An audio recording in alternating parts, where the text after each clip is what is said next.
All right, welcome into the Friday main event. This is the 2019 football season.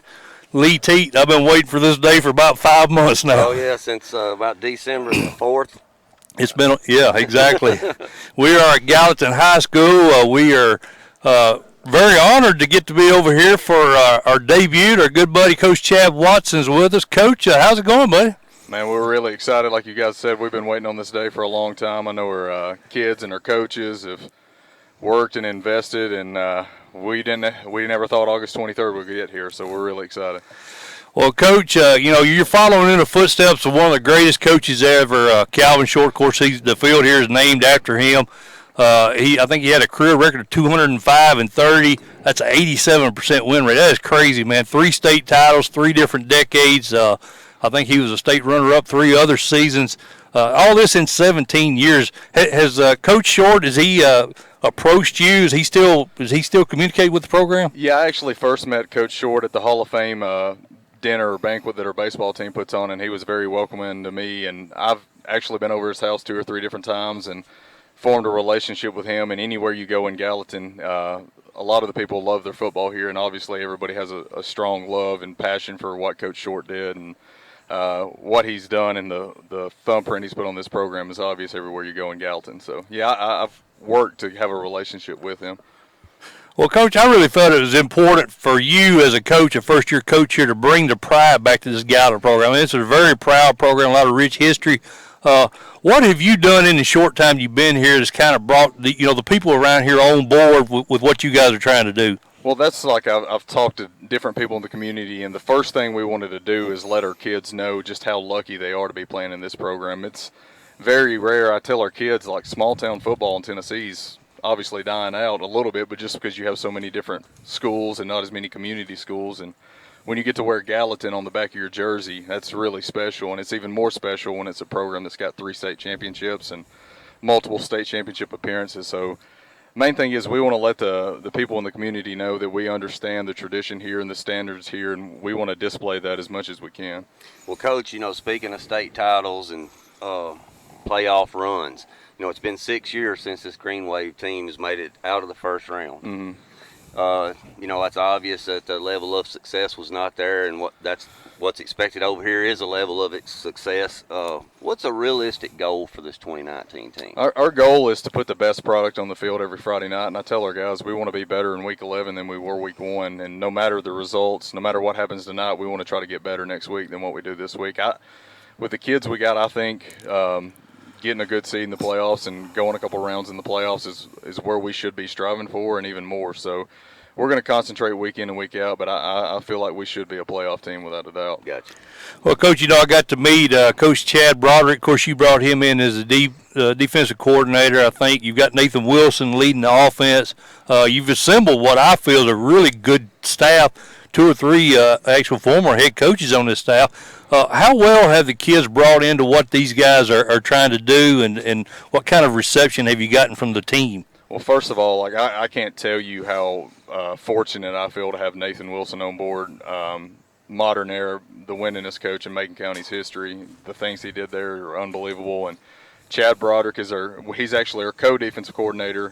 Coach Broderick coached for Coach Porter, and Coach Porter if Jeff Porter's going to make you a defense coordinator at age 25, you better be pretty good. That's right. So, and he's our defense coordinator along with Stephen Clemens, actually came up from Smith County where I'm from, and he been a coordinator at Smith County the past 3 to 4 years, and those 2 guys work so well together, and they work their butts off. But I think the kids see that those coaches are invested, and that sometimes I don't think we give kids enough credit about how smart they are. They can tell who's really invested, right, and who's really working, and I think they know their coaches are doing everything they can to put them in a position to win, and that's why they're buying in.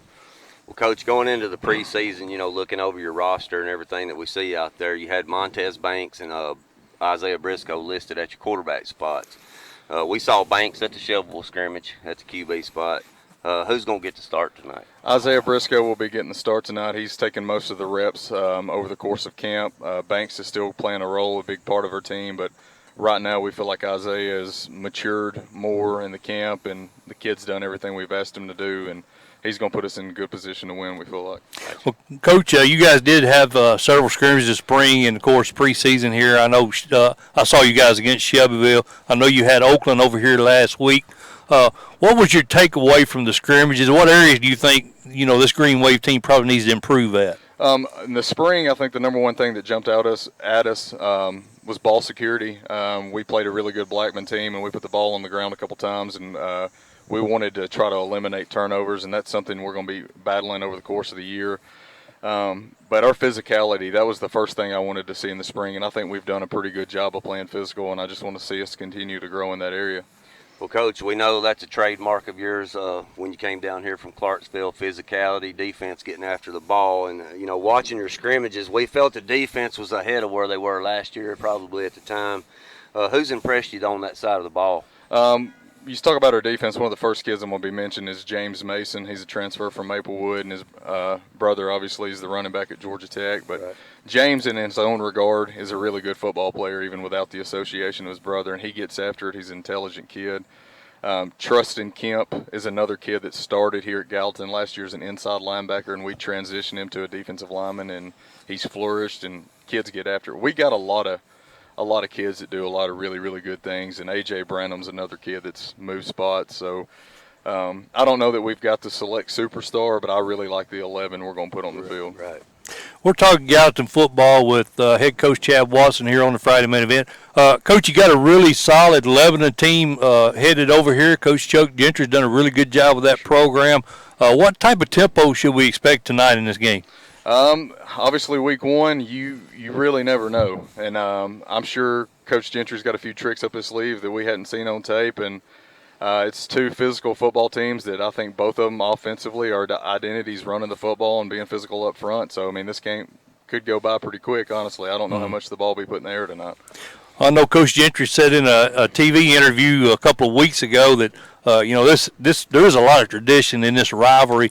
He's hoping this is something that you guys will continue with. Is that your plan as well? Yeah, for sure. When you got two schools with as much tradition as Gallatin and Lebanon, and we're this close together, I think we're not doing the communities justice if we don't figure out a way to make it happen. So I want to keep this going. Coach, Region 6 is always tough, man. You got Hillsboro and Beach usually are always picked right there, some contenders. And ironically, those are the only two teams with returning head coaches in Region 6. With 4 new head coaches in this region, including yourself, how tough is it to scout these guys out? Are you familiar with the guys' styles and systems that they're bringing to the program? Or are you...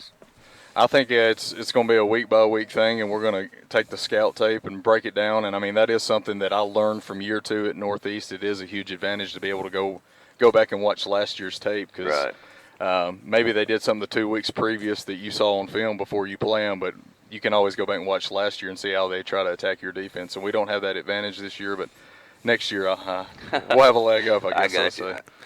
Well, Coach Lee and I talked to your AD when we were setting up over here, man, and we told him we think they made an excellent hire, man, and we appreciate you letting us come over here and be a part of your start here at Gallatin. Well, I appreciate you guys coming. Anytime you want to come back, you're more than welcome at Gallatin. Anytime that we can do anything to get some publicity for these kids, because they're the ones that do all the work. It ain't us, so anytime we can bring some attention to them, I want to be a part of it. All right, Coach. Well, we appreciate it. We're gonna go ahead and cut the break. We're gonna let our listeners hear Coach Eddie Woods. We got an interview with him at a scrimmage against Riverdale. We'll hear what he had to say about that. We'll be back on the Friday main event. Mike Motor, Friday main event here with Eddie Woods, head coach Cane Ridge. Coach, how you guys look so far in the preseason? We look pretty good. Got hit with a few injuries early, but sometimes not always a bad thing because you at least get some of them back by the time the season starts. You'd rather have them now than in the season, but that happens. Good thing about it, we get to see some more guys. And Coach, I know you guys kind of an annual thing. You scrimmage with Oakland. What was your take on that scrimmage? You get anything good out of it, or what's your gut feeling on the team heading into the season? Feel pretty good about it. We moved the ball well, couldn't finish drive, but the Oakland defense, they return a lot of guys, so they're pretty good on defense. Offensively, they got the quarterback, so they're breaking it a little bit, which makes them more dangerous. They costing a few things that we got to clean up as far as getting outflanked and things like that. But overall, I'm pretty pleased about it. And, Coach, you lose that dynamic backfield, Starling and, of course, Norman off to college now. Who you got taking their spots in offense? Well, we have a junior, Bajon Watson. He got a lot of cleanup time with those guys right out the game last year. He had right at 500 yards. We have another guy, Trey Douglas. Both of those guys will be juniors, which they saw some time last year. I'm not saying we're going to replace those guys, but we also have a quarterback that's versatile. He get his first chance to start this year, pretty athletic, which we won't run him a lot in the preseason, but that's just going to add a dimension to our running game. And, we got to make up the production some type of way, so the receivers will share carries as well. So we're doing little things differently, but we're going to find a way to get that production. Coach, Michael Reese, Kenneth Allen, 2 offensive linemen you guys are going to be heavy relying on. How have they looked in the preseason? They're looking great. Kenneth has lost some weight. We want to be more lean because we're going to run a little bit more, run some spread option stuff because we got the quarterback. Try to make up for that rushing attack that we had last year, to try to find other ways to get that production. But I feel pretty good about it. The other guys we got playing too. Michael Diallo is a junior that's growing up for us fast. So we feel pretty good about the offensive line. And you mentioned the quarterback. Of course, you lose Corey Andrews. Who is this young man you're speaking of going to be taking the spot? His name is Xavier Clements. Xavier Clements been doing a good job in the offseason. Has really worked. Had a solid arm. Doing a lot of 7-on-7 with him. That's cleaned up timing. But having the receivers that we have probably helped him out a lot. And speaking of receivers, Quentin Barnes, kid really impressed me last year. Junior now. What are you expecting out of him this year? Expecting a lot out of him. I told him, I said, look, we're not sitting backseat with Devon anymore. I mean, you're the guy, so you gotta help our running game out by demanding more double coverage and 2 high safeties and things like that. And we got the other kid transferred from Texas, Mitchell, that's really good too. They can play inside, outside, and can also play in the backfield a little bit too.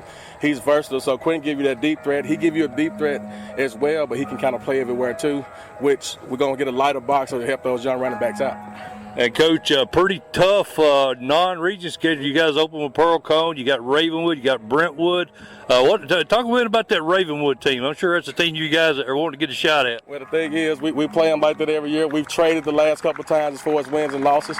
We're looking forward to that game. He wanted to play in the regular season as well. You might as well. You're going to probably have to see him second, third round anyway.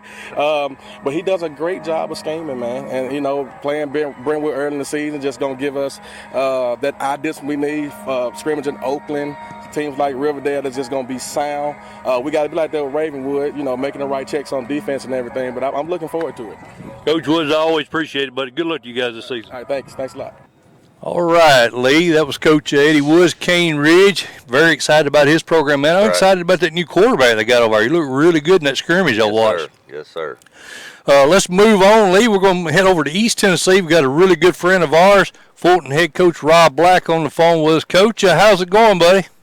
Man, going good. We're just excited to get to this time of the year. Well, Coach, you guys, I think I read an article last week. Yeah, it was last week I read it. An article about your dad, ironically. It was you, Coach Courtney, Coach Potter over Hardin Valley. All you guys, I think, got you started over there at Fulton. But the tie to it all was, of course, your dad, Bob Black, been there 54 years, I think, now coaching. How many men would you venture to guess that have been positively influenced by Bob Black over the years? Yeah, it's a great question. We all, Coach Potter and Coach Courtney and myself, were all talking about that one day. What an impact he's made on so many young people's lives and people in this community, and really you watch that reach so far, because the impact he makes on somebody else, then they turn around and make a same kind of impact on another person. So gosh, just so many, and I'm fortunate to have played under him, and obviously had him as a father, and then now getting a chance to work with him. Well, Coach, speaking of your dad, they've named the field over there after him. What's your fondest memory involving your dad on Bob Black Field? If you could pick one thing that just sticks out in your mind. Yeah, I guess, there's, if it was one thing in football in general, I guess, the very first state championship we won together with me as the head coach, and I guess we embraced for about, it seemed like 5 minutes, but I know it was probably 30 seconds there in Cookeville. I got a picture of that. You remember? Yeah. Yes. I did. Yeah. Oh, yeah, absolutely. And that was a great memory, but probably on that field itself, I guess my greatest memory would be, when I was probably 6 years old. I mean, I thought Fulton football hung the moon, and obviously my dad hung the moon, and so I got to be the little guy that got to run out and grab the kickoff tee every time we kicked off, and bring it back to the sideline. And so that's where I got my start in Fulton football. Dude, that's awesome. And I still go back to that time and what it meant to me. And, we had some youth games on our field yesterday, and I was talking to some of those youth coaches on how I remember, being 7, 8 years old, playing in the little Baby Falcons organization. And when we got to play a bowl game at Fulton Stadium, man, I thought I was playing in the NFL. I mean, you used to playing at a recreation field, and then all of a sudden you get to go up there, and it was just so big time. And so every moment I've had there has just been unbelievable. Well, Coach, when you finally did take the reins there, I think you went on that 37-game win streak from 2012 to 2015, 3 consecutive state titles in your first 4 seasons there as head coach of Fulton. When you set the bar that high, how hard is it to meet those expectations year in and year out? Yeah, it's, and that's something we talk about a lot, is the groundwork that the people before the guys that we have right now laid, and so we talk about the word standard a lot. There's been a standard set at Fulton, and, our community's not wanting to change that standard, and our school's not wanting to change that standard. So, we have to work towards that standard every year, and this is a new group doing that. And it's hard to get to the top, but it's so much harder to stay there. And so we were fortunate, on that 37-game run and 3 state championships in a row, to have the guys that we had at that time. Our staff was tremendous, our players were tremendous, and we're still that way. I mean, we've still got great kids, we've still got great coaches there, and that is the standard. I hope it never changes, to be honest with you. I mean, I know, sometimes people talk about pressure and, added pressure or whatever, and, and I like feeling that pressure. I want our kids to feel the pressure of having to perform, and that's what life's all about. That's another life lesson we get to teach these young people. Mike Mulder and Lee Teat talking Fulton Falcon with head coach Rob Black here on the Friday Night Event. Well, Coach, looking back on last season, only Powell and Oak Ridge were able to play you guys close. And I know both those teams are going to be tough again this year. Powell looked good knocked Greenville off last night. Powell looked very good last night. But I was curious to hear who you feel might be the sleeper in Region 3. Powell looked good last night. I knew going in, Powell had a lot of returning players and have added a few players that are going to really help them. But, also look in our district at West, and obviously 2 big-time Division I defensive players. And I haven't seen them this preseason, but just hearing and knowing the type of athletes they have, and I hear they're much better on offense. And, I said all year last year, I mean, they were one of those teams that was dangerous to go against, and they were really good defensively. Right. And offensively, I think they were good. They just weren't very consistent. And so I knew when they started getting some consistency and some experience that they were going to be much better offensively. So I think they're definitely going to be a team to watch for this year. Well, Coach, it's always tough when you lose a multi-year starter at quarterback, especially one talented as Xavier Malone was. Who's been taking the snaps for you guys behind center this fall, and how much of a learning curve do you expect, with a new starting quarterback for this offense? Yeah, that's a really good question. Tommy Sweat has got the most of our snaps this preseason. He and Jay Riddle both kind of split time in spring and early in camp. And great thing about Jay Riddle is he's a guy that can help us at receiver as well. And so they both prove that we can play them on Friday night at quarterback, and they can both be effective. So we're really in a good position at quarterback right now with those 2 guys. But Tommy kind of won that job, and a lot of it was, he performed well, but the other part was that, Jay Riddle can help us at receiver, and we kind of had a need there. So, but, say if Tommy was to go down and Jay Riddle had to go in quarterback, we wouldn't change anything. And then, you talk about learning curve, and the great thing about both of those kids is they're both very smart. They were both in our system and our program last year, and in fact, Tommy started at safety for us last year as a sophomore. So, he's not going onto the field as a guy that's not been there yet. He just didn't play a whole lot of quarterback last year just due to the fact that we had a 4-year starter in Xavier Malone. Right. So, we feel good about both of those guys. And then obviously we tried to start really slow with them and really pick it up here lately as far as adding stuff to their plate. And I think both of them have handled it well.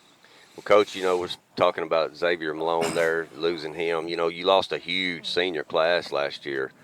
Who would you say has been the biggest surprise? You spoke of some kids, that had some playing time on your team last year that are out there now, but who's the biggest surprise coming in for you in 2019? Yeah, and I'm not sure this is just a true surprise, but we played a freshman at center last year. Oh, wow. Cameron Stokes, and man, he's honest. I mean, he's playing like a senior right now. And the other thing is we moved him to inside linebacker to kind of take on that role that Deshaun Page played last year, Right. and he's had a really good preseason and a smart kid and works as hard as anybody we have, and he's a sophomore. And so not many times do you get a sophomore with leadership qualities, and he's got them. So we're super excited about Cam Stokes and what he brings to our team, mentally and physically. So, I guess I'm surprised about him because he's just a sophomore, because sometimes when I watch him and try to grade him, he don't grade out like a sophomore.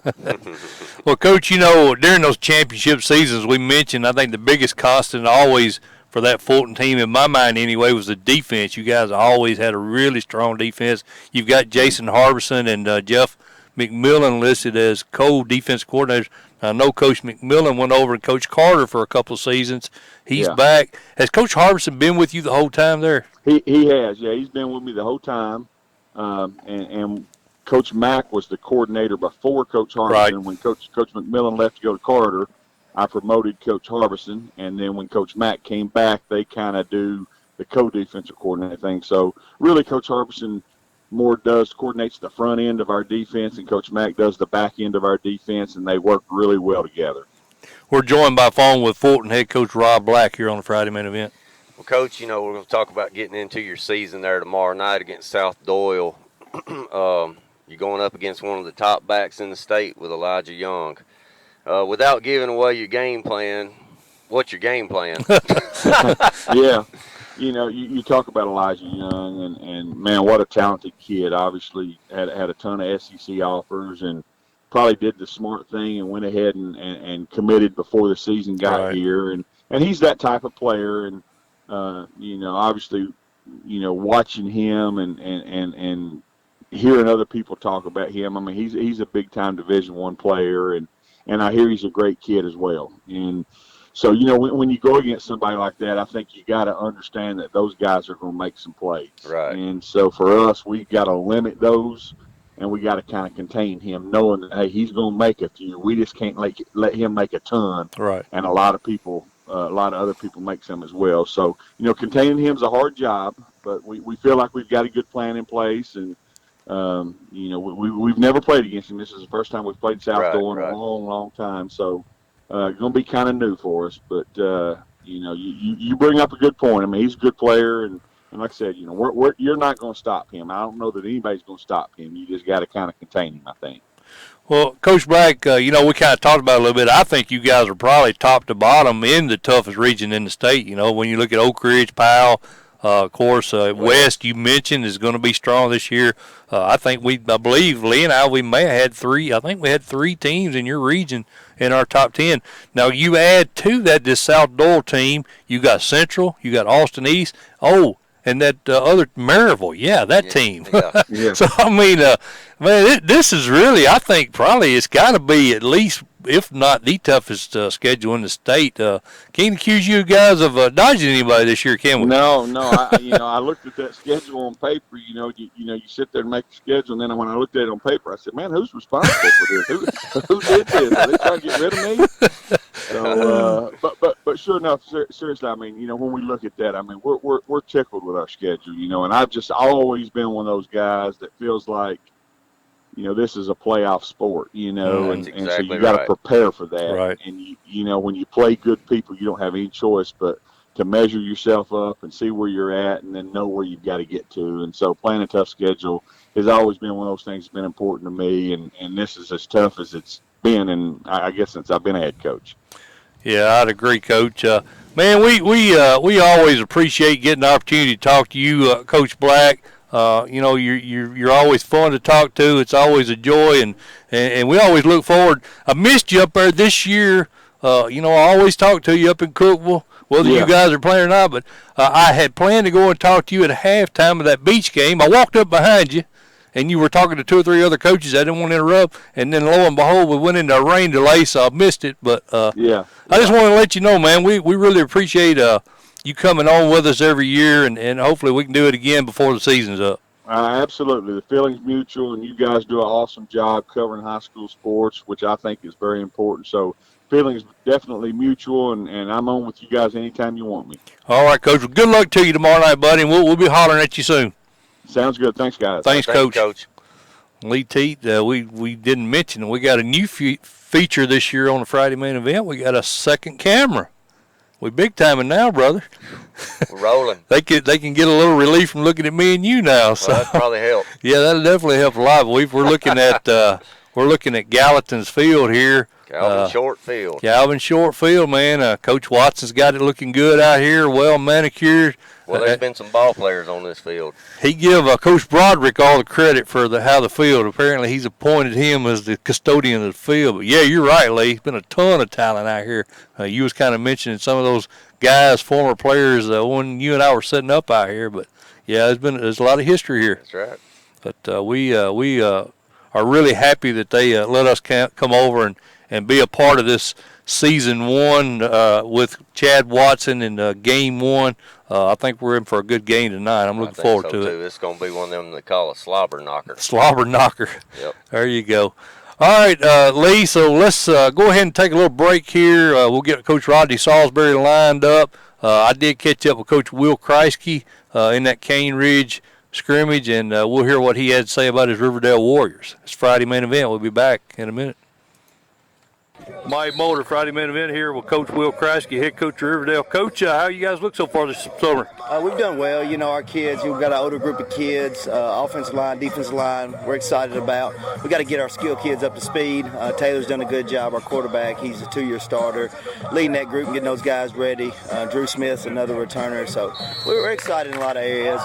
We still got a long ways to go. Today will be a good test with Cane Ridge, and good to see where we're at and where we need to go from there. Coach, I think you guys did scrimmage Summit a little bit earlier. Did you get anything out of that scrimmage? Areas you need to work on? Yeah, Coach Coleman does a great job with Summit High School, and we got after each other. We did the little things wrong. We missed tackles a little bit, misalignment, some coverage issues, things like that defensively. But we're still getting there, and we got to get missed blocks on offense. But it's normal things this time of year. And you got a returner, Taylor Yancey, quarterback. How's he look for you so far? He's done well. He's done a good job every day at practice. He's coming to get better. He's working hard with Coach Holcomb to do the little things right to improve his game. Coach, defensively, where are you guys at defensively? Who are you expecting to lead your team on that side of the ball? We got Gaston Haney and Eric Brown up front, defensive line, Javon Nelson at the end, DJ Moyer's a linebacker. All those guys played every game on defense last year, so we're expecting them to step it up. And CJ Johnson in the secondary at safety, we're expecting him to do some big things. You opened up Clarksville Northeast. You also got out of region with Smyrna. You got any insight on Clarksville Northeast? What are you expecting out of them first week? Clarksville Northeast is very athletic. They have a lot of speed, so we'll have to be able to slow them down. Their quarterback can run around. He's very athletic. So we got to do contain him, keep him at the line of scrimmage, and not take off, run around on us. Coach Kriesky, I appreciate you letting us come over here, and good luck to you this year. Thank you. Appreciate you having us. All right, Lee Teat, that was Coach Will Kriesky, Riverdale. They looked really good, man. I was really impressed. I expected Cane Ridge to, just be completely honest with you, I thought they'd run over Riverdale, but right. Riverdale hung with them. I think Riverdale actually come back at the end of that scrimmage and won it. So, well, I know Coach Kriesky's got to be happy with his front 4 defensive front. They're really get after it. Yeah, and I think he's been missing that maybe the last couple of years. Yeah, I'd go as far as say the front 7, to be honest with you. I thought his linebackers played really well. Had a couple of miscues in the secondary, but they got plenty of time to get that straightened out. I know. I think Coach Kriesky's a little concerned. He gave me a call. I talked to him a little bit, and he's definitely concerned about Riverdale, as I'm sure all the coaches are over there in Region 3. Yeah, I think he's good. Like you said, his front 7's good, man. Yeah, Lee, I think we've got Coach Gentry coming in here shortly. We tried to call Coach Salisbury, and I don't know. I didn't have a real good cell signal coming in here. We wasn't able to get Coach Salisbury. Hopefully he'll call me back here in a little bit.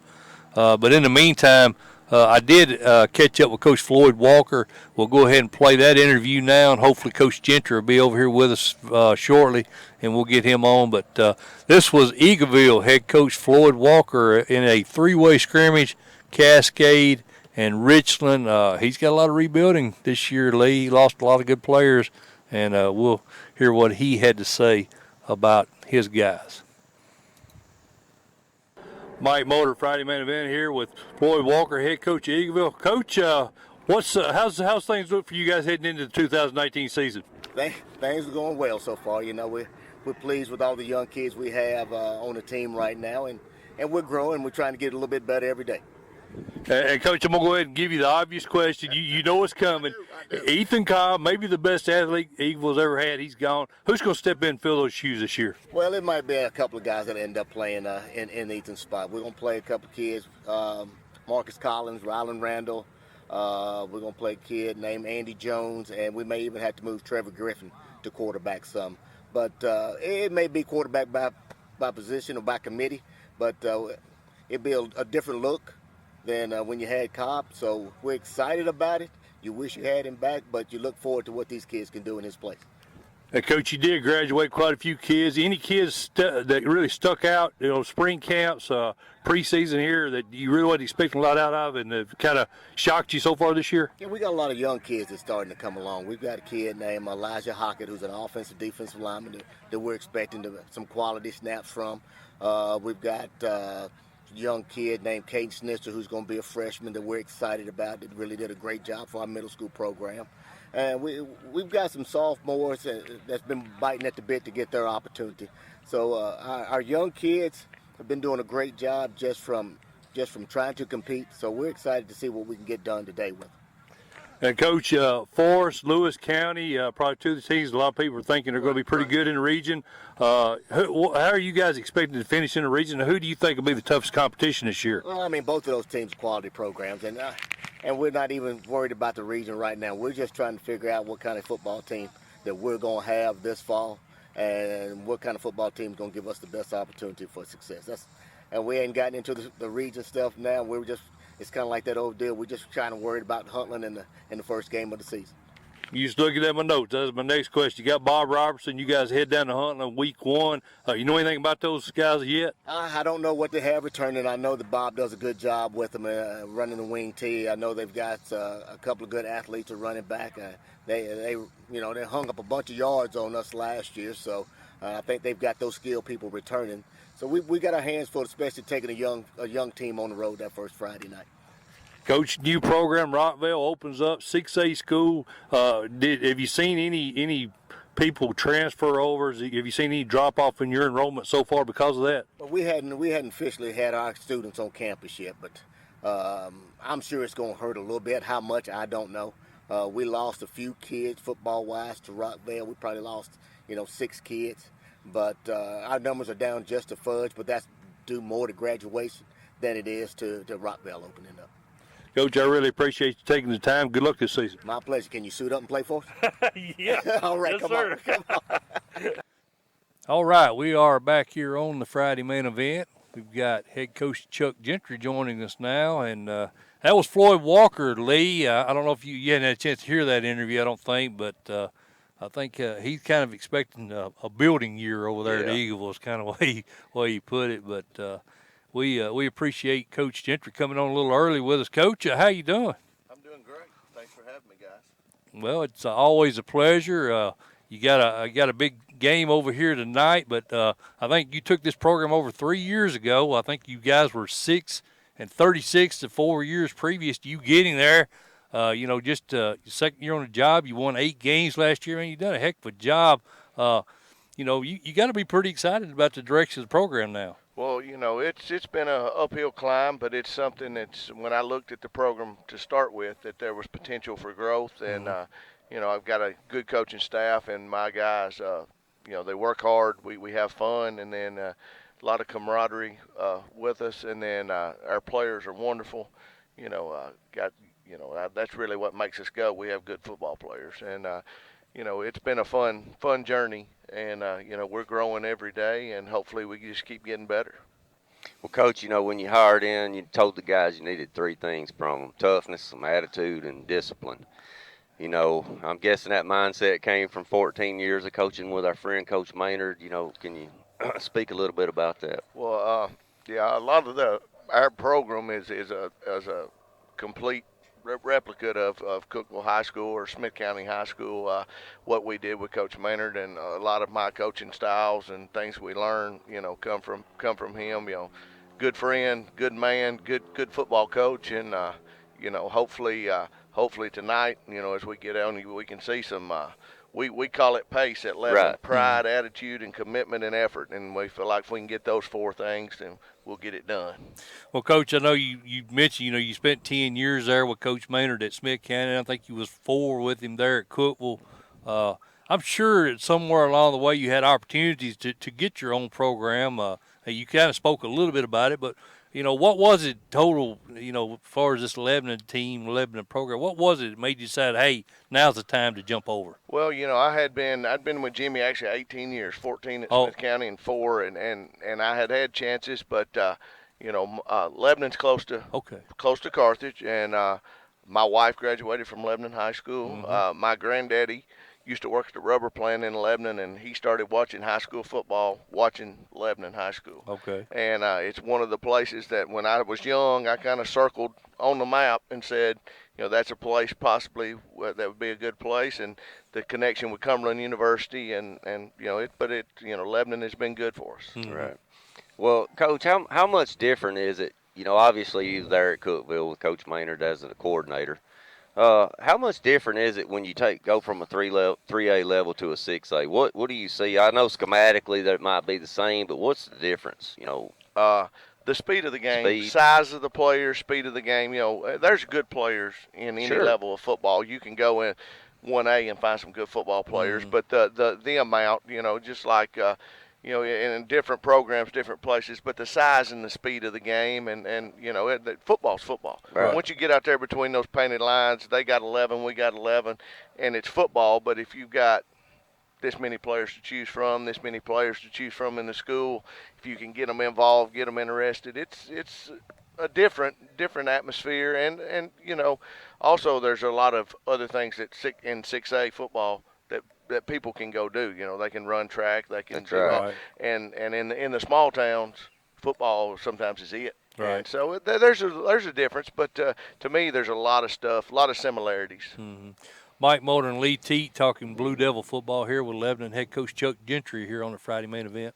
Coach, you lost some key players off of last year's playoff run team there, and one of them that was, was probably a standout for you was Chandler Cripe at your quarterback spot. Who you got lining up there tonight as quarterback spot? Breeze Copas will be our quarterback tonight. He basically a starter last year in the secondary all year, and played a lot the year before towards the end of the year. And Breeze is a very capable guy, hard nosed. He's more of a tailback than he is anything, but he's really worked hard the off season. A lot of 7-on-7.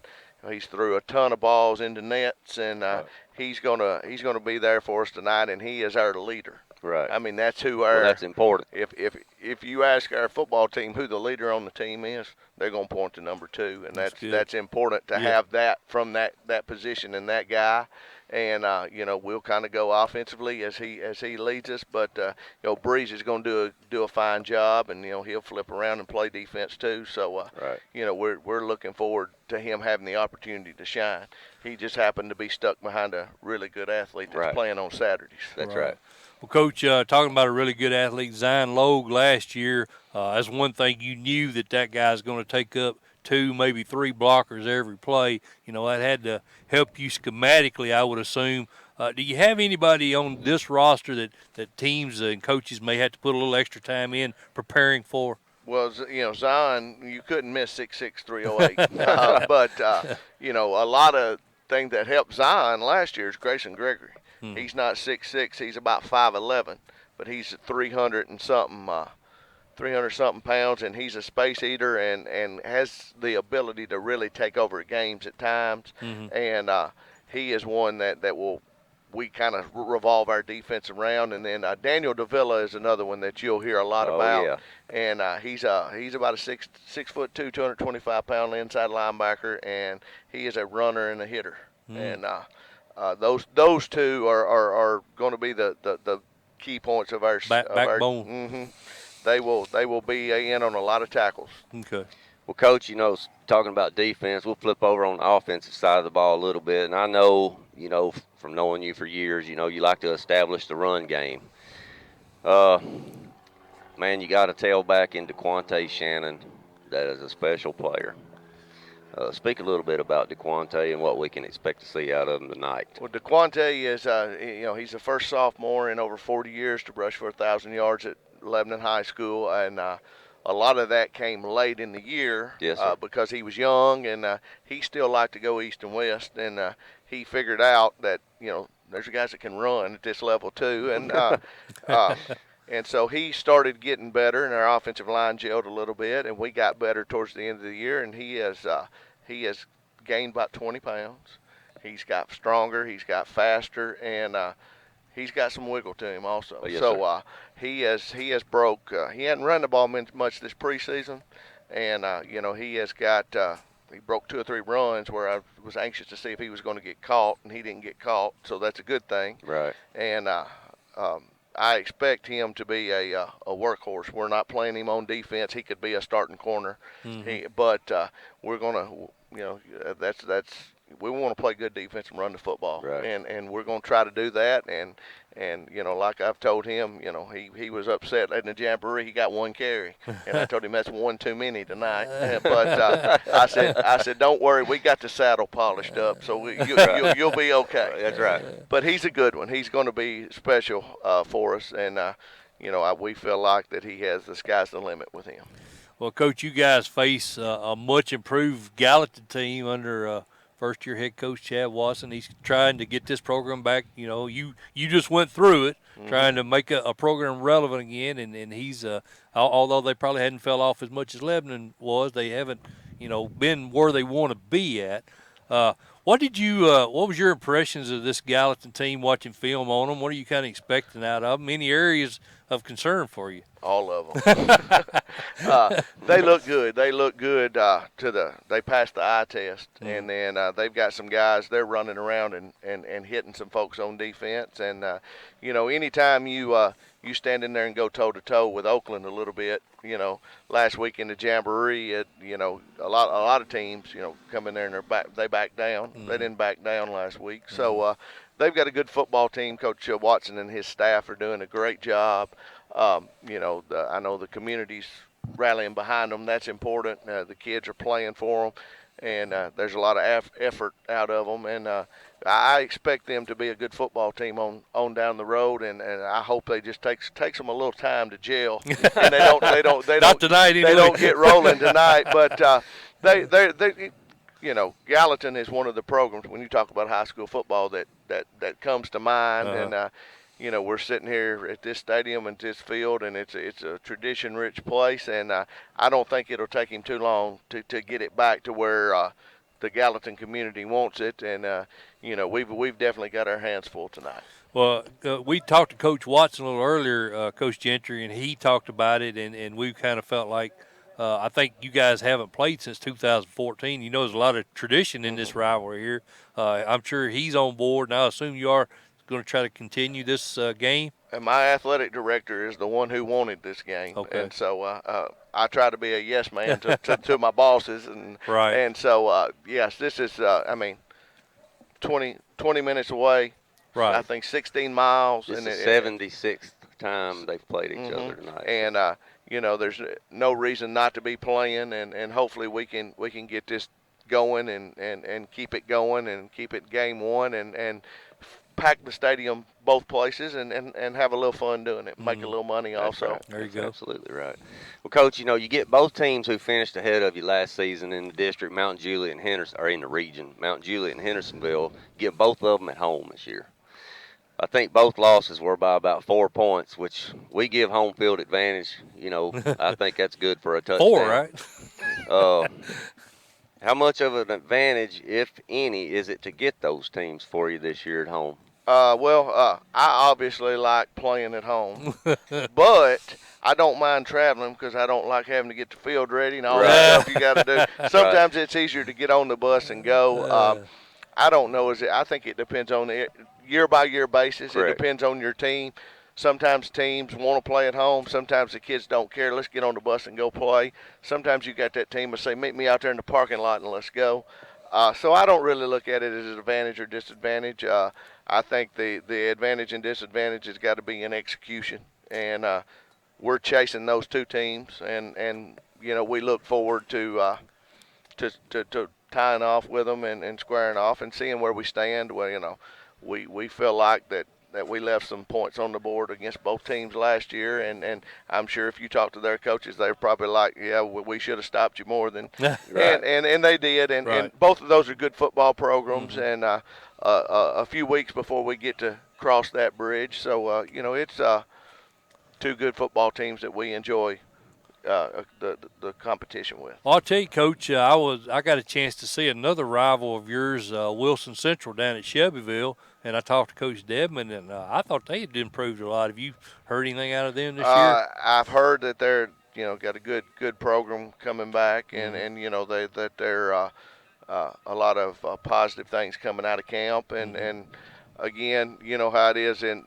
It's a Wilson County rivalry, so it doesn't matter. When we get to week 9, it's going to be a big game. So hopefully we'll be ready and we'll all be healthy then and square up and see what happens. Well, Coach, I was scrolling through my Facebook this week, and I saw this pretty little girl named Aggie selling mums. Yes, sir. On Facebook. I'm betting. How many did you order? I'm betting she sold out. She sold some mums. She told her mama I sold more than Ella did. Ella's my other daughter. Right. But yeah, we're selling mums for our cheerleading business, and Aggie did a little commercial video trying to get people. Cute as a button, man. And she luckily those two take after their mama and got their mama's look. And, but yeah, they are doing well, and good. They'll probably be here tonight yelling "Go Blue Devils." I should have told you to bring me a couple. I love that commercial. She's a cutie. Yes, sir. Coach, we appreciate you jumping on with us, man. Good luck to you tonight. Hopefully, Lee and I can get you on again with us at some point this year, and we're really impressed with what you're doing over at Lebanon. Thank you guys for having me, and thank you for what you do for high school football. All right, that's Coach Chuck Gentry here on the Friday main event. Lee, let's go ahead and cut to another coach's interview, and we'll get out of Coach Gentry's way and let him get things going. Again, this is the Friday main event, and we're going to cut to who you want to hear, Jake Tyre. Jake Tyre. Cascade head coach Jake Tyre. We'll be back after this. Mike Motor here with Cascade head coach Jake Tyre. Coach, I appreciate you having us over, man. How's the 2019 season looking for you guys? It's been pretty good, man. I mean, the numbers been up. Kids have been excited, Like I say, it was just first action, first scrimmage, so it's kind of you don't really know what you're going to get. We came out a little flat, came out great on defense. First drive on offense came out a little flat, but I mean, I'm happy with the off season we've had. We just gotta continue to work, man. Hey, Coach, you graduate Colby Melson. I think you got Ethan Calvert running your offense. How's he look so far in the preseason? Oh, he's looked good. I mean, he's done a good job. He knows what he's supposed to do, and he's the smartest kid on the team. Like I said, even last year, if something happened to Colby, I could have went to him at any time, and he's a senior, but he's a senior that's played some, so he's done a good job for him, man. Now, Coach, I've been around this Cascade program a long time. Seems like the line has always been a strength for Cascade. How do you guys look up front this year? We've got to have some more. We've got to build some more depth. Like I said, I got to get some of these younger kids ready to play. My first 5 or 6 are, they've done a pretty good job. That first drive we were terrible. I'm the line coach, so we did terrible. But overall, we've had a pretty good offseason. Some strong kids and some bigger kids. We hadn't had a whole lot of size here the last few years, and I've got a little bit of size in there now. And Coach, I noticed you guys got 8 guys back on defense. I felt like the defense has played pretty well. You pretty happy with what you've seen out of that unit? Absolutely. I mean, they've done a fantastic job. We had 1 busted coverage, and that was it. Run defense looked good so far. Like I said, we just got to keep buckling down and keep playing. They've done a good job. Coach Ransom's done a good job. The whole defensive staff have done a great job.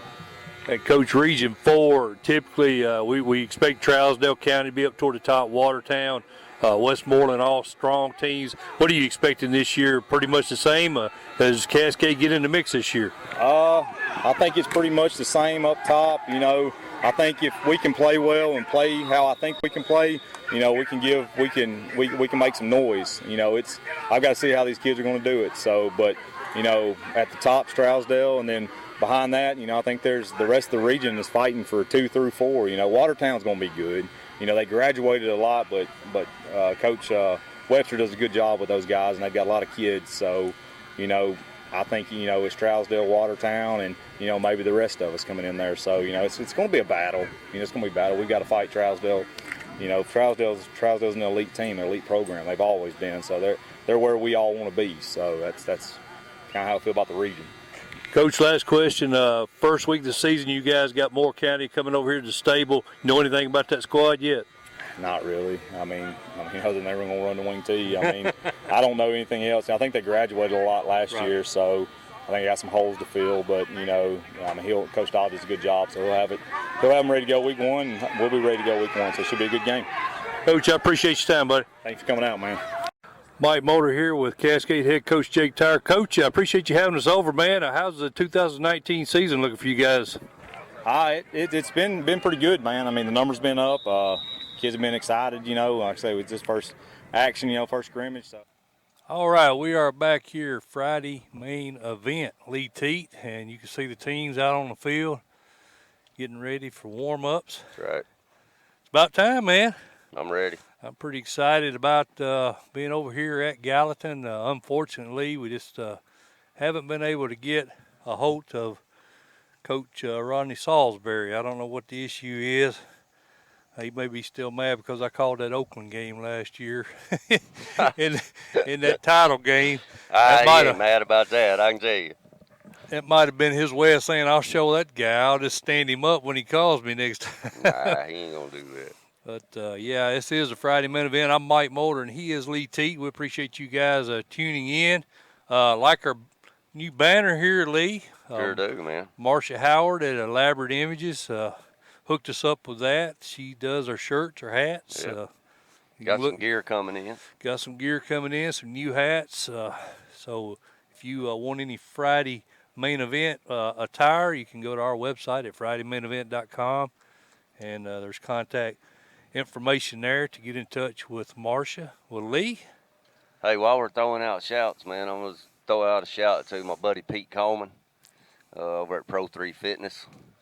Got me a wristband this week. He does a... He get you one? I got you one on the way, where's brother. Mine at? We're going to do a swap. We're going to do a swap. Okay. But he's got catch him on Instagram, things like that. He does a lot of individual training with athletes all over. Is that Williamson County? Well, he does the Davidson and Williamson County. Okay. And, pretty top notch. But I told him I'd give him a shout out tonight. He gave me a bracelet. And, what's the name of his company? Pro 3 Fitness. Pro 3 Fitness. I'm sure he's got a website. He does. You can get him on IG, Instagram. He's all over social media. Just search him up. Yes, sir. Yeah, he'll hook you up. You got a kid that wants, and especially in that area that's individually wanting to get better, he's the man.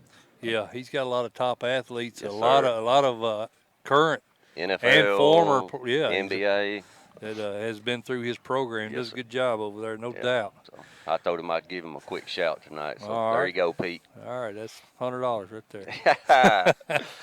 Of course, he knows I'm kidding. Well, Lee, let's get things started. We advertised this Super 25 on the Friday Main Event.com. You can go there every week. Lee, we'll have the 25 games we'll be discussing here on the Friday Main Event there at the Friday Main Event website. There's a tab there for Super 25. Our number 25 game, Lee, that we're going to talk about for tonight is Moore County traveling to Cascade, and that's a big game for both programs. Moore County 6-5 last year, 3-3. They were in region play. They were knocked out by Huntington in the first round. Of course, Cascade broke their. I think they were winless the season before. They did get 3 wins last year, and of course they've got 6 kids back on offense, 8 on defense. I was able to see them in a scrimmage this year, Lee. Right. and I think they're going to be better. Just how much better, I don't know. What's your thoughts on this game? I tell you what, man, I like Coach Dobbs. I like what he does down there with that wing tee. I think they won this ball game last year, if I'm not mistaken, pretty handily. But buddy, he got banged up hard last year with the injuries. So I'm anxious to see if they're coming in. Well, I got to talk to Coach Dobbs, but I'm, concerned, are they coming in healthy? But I like Moore County. Like Moore County. Moore County's won the last 2 meetings between these teams. Shut Cascade out 33-0. Hey, we got the man coming in. Hey, you want to jump in and pick these games with us? We got a headset. I don't know if I want to pick games. Come on in here. Yeah, we're already going at it. This is help me pronounce your last name. Arias. I thought that's the way it was, but I was afraid. Of course, Greg does you do the color or the play-by-play? Play-by-play here for Gallatin, and it just got a new venture, right? Yes. Vandy, right? Yes, I am officially working for Sports Illustrated. Awesome. As their site publisher for the brand new Vanderbilt site that they are opening up.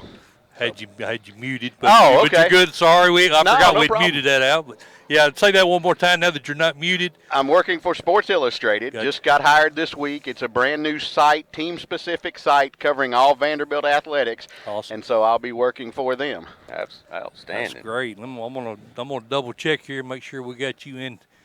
He's off off to the edge. Yeah. Little I thought he might be. Oop. Come toward me.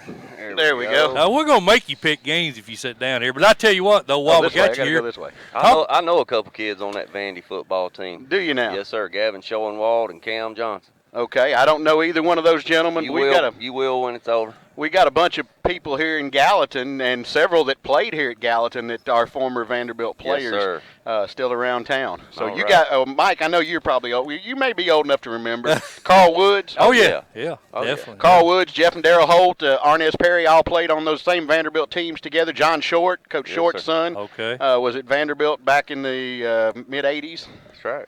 How is Coach Short? We talked to Coach Watson a little bit about it. Is he still around much, or he is around when he wants to be. Healthy as a horse. His heart and mind are great. Mm-hmm. He's having some other physical difficulties. Obviously, when you get older, those things start to happen. But he's an incredible individual. I love him to death. He treats me like one of his kids. In fact, for 2 seasons, he was my color analyst on the broadcast. So we spent a lot of time together. And I tell you what made him such a great coach, and I saw this firsthand in the booth, was he would sit there and look at the formation, because he spent all week. He was retired when he was working with me, so he was retired, and he would spend all week watching stuff, and he would elbow me and point.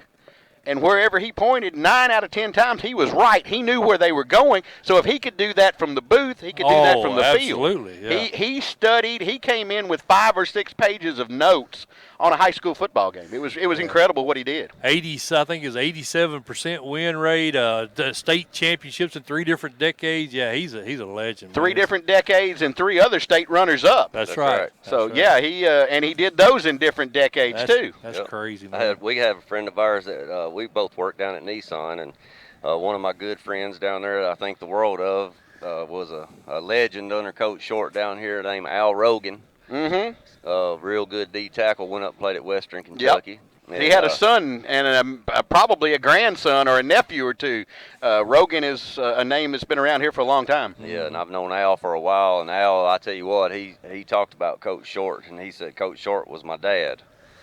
And that says a lot about a coach. He said, man, that guy was just like my dad, There were guys that maybe didn't like him when they played for him or didn't understand the things that he was doing at that time. But give them 2 or 3 years after they're out and in the real world, and they come back and go, okay, he did that for a reason to teach me something. That's right. I was an adult working with him when we were doing the broadcast together, and he's teaching me stuff. So, it's just the way he is. He is an incredible gentleman, and he and his wife, I'm sure, probably will be here tonight. I know he'll be listening to us if he doesn't come. He always tunes into the ball games. They have a house down in Florida, and when they go down there, I'll get a text, listening in Florida. So I'll know where they are. Well, give us some insight to this game from a guy that's here in the know. What's your thoughts on this game? Well, I've seen film on Lebanon. Have not seen them. This is the first time we've played Lebanon in several years. It's been a little bit of a break because of them being in 6A, Gallatin being down in 5, and they just haven't played. Right. So I've seen Lebanon, as I said, on film. They look good. They've got some size. Obviously, the Shannon kid, the tailback, Copus, the quarterback, very quality. I understand that he's dealing with a bit of an ankle injury, but he's listed as a starter on offense at quarterback and at safety on defense. So we'll see how that goes. How often do you see a 6A quarterback going both ways? That's you don't see that a lot. Not very often. Yeah, 5 and 6As anymore. You don't see as many players going both ways, especially the QB. Exactly. And that was one of the things, not to get back off track, but about Gallatin and Coach Short's days. They didn't have anybody played both ways. They had 11 offense, 11 defense. You might have an offensive player be a second-team defender or vice versa, but that's what part of what the program was so strong with because they had that, and that's what Coach Watson's working with to try to get back to this season and develop some depth with some of these young kids he's got out here. That's a huge benefit. I mean, Oakland's a good example of that last year. You didn't see hardly any of those kids going both ways. So, I think that's an ingredient to a successful program. Absolutely, and we saw them here last week, and I tell you, their offensive line might not be as big as the Titans, but they're not far from it. Yeah. They have got some monsters up front. Any games last night surprised you? No, and to tell you the honest truth, I have been so tied up with everything with the new job stuff going on and with trying to get prepared for tonight, I didn't even look at the scores from last night. I couldn't tell you who did what. Greenville's 30-game win streak got broken last night. Really? Powell got them. Wow, okay. Powell got them. I take that back. I told you a story. I did see Shelbyville with a 14-7 win over Tullahoma. Probably saw me on that. I think I saw. Yeah, as a matter of fact, that's what it was. That's the only one that I saw. So. Hillwood and Glencliff got beat. Well, that's no offense to those guys, but that's not really much of a shock. It's not a big. That's not a newsbreaker. I don't say that to be ugly or rude. Those are two programs that are struggling. Right. Obviously, Kirk Page was the head coach at Hillwood, left and down in Alabama now at a private school. Yeah. So a new coach coming in, their quarterback, Kirk Page's son, I don't remember his first name. He graduated, so they've got a lot of rebuilding. And then I was told Glencliff has 13 players on their roster. So. Yeah, obviously, with 13 kids in a 5A school, that's not a formula for success. No, sir. Right. Well, would you like to pick some games with us? We got 25. We got to go through here. Would you like to pick a few before you go? I'll pick a few. Yeah, just give me some easy ones now. Don't give me the single A games. Well, I'm gonna go in order, and it just so happens the first one's a single A. Okay. Lee and I both have already made our picks. We like Moore County to beat Cascade tonight. That sound about right to you? I'll go with you on that. Moore County always has a strong program, so Coach I Dobbs think that'll work. Coach Dobbs is a Trousdale County product. Yep. He coached down at Trousdale County for several years. Right. And There have been a few come out of there. Yes, which is right next door. That's the reason I brought that up. Exactly. We're right next door down here. What, 25 minutes down Highway 25? It's not even 25 minutes from here. If you don't get behind somebody driving slow and you can go the speed limit, you can be at the creek bank, as they call it, in 15 minutes. Yeah, that's an awesome place to watch a game down there. The number 24 game, we got our Super 25. That's what we call it. And we kind of go most interest to or least interest to most interest. Our number 24 is Elizabethton at Science Hill.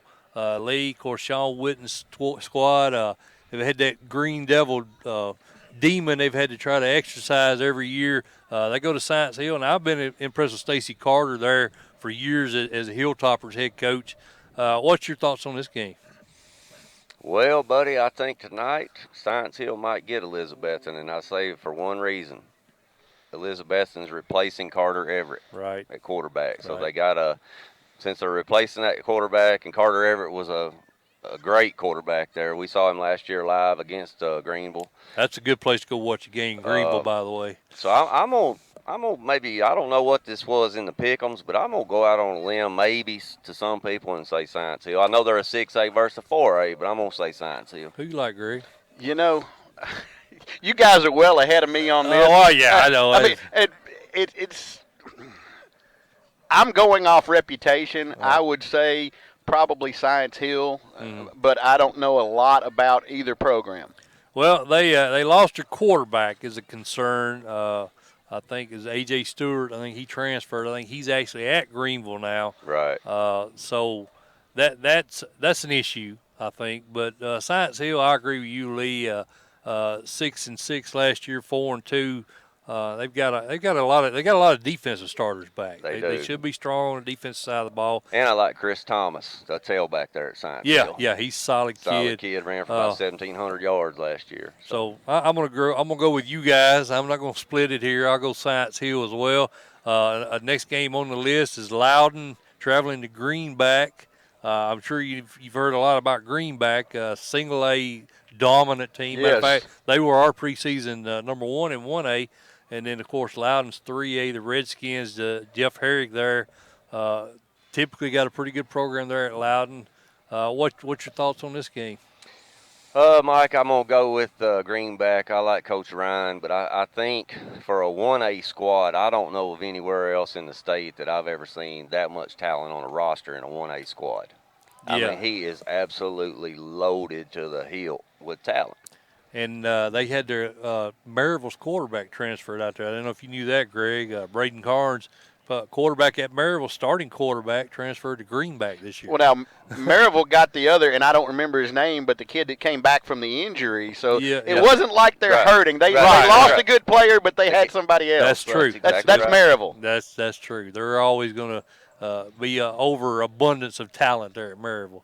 But you know what's interesting in this game? I'm anxious to see how Coach Herrick's son does in this ball game, opening up as a sophomore. You know, anytime you got a coach's son as a quarterback, his IQ is going to be there. He's getting coached up all the way to the field, all the way home, every time they go to Walmart. Yeah, exactly. All day long, every day. So I'm anxious to see how he performs tonight. Well, Greenback won this game 31-14 last year, and I don't think it's been, like you said, there's a lot of drop-off from Greenback's talent standpoint. Right. So I think I like Greenback to take it again this year. Yep. I'm with you. All right. You convince me. Well, this is not much fun. We're all picking the same. Well, hey, like I said, I'm kind of at a disadvantage. Well, I wasn't for sure if you was going to do it, or I would have emailed you the list. My guys, this is my radio crew over here. They're over there going giving me grief. Giving you a lot of grief, aren't they? Hey, you're all fired. Tomorrow. Where do our listeners go to catch you guys? You got a stream? It's streaming live, WHINradio.com, and if all goes as planned and Jacob gets the camera set up and it works, you'll actually be able to see video off our website tonight streaming. Game video? Live game video streaming. I like that. Outstanding. That's something that, again, if everything goes well, we've tested it out.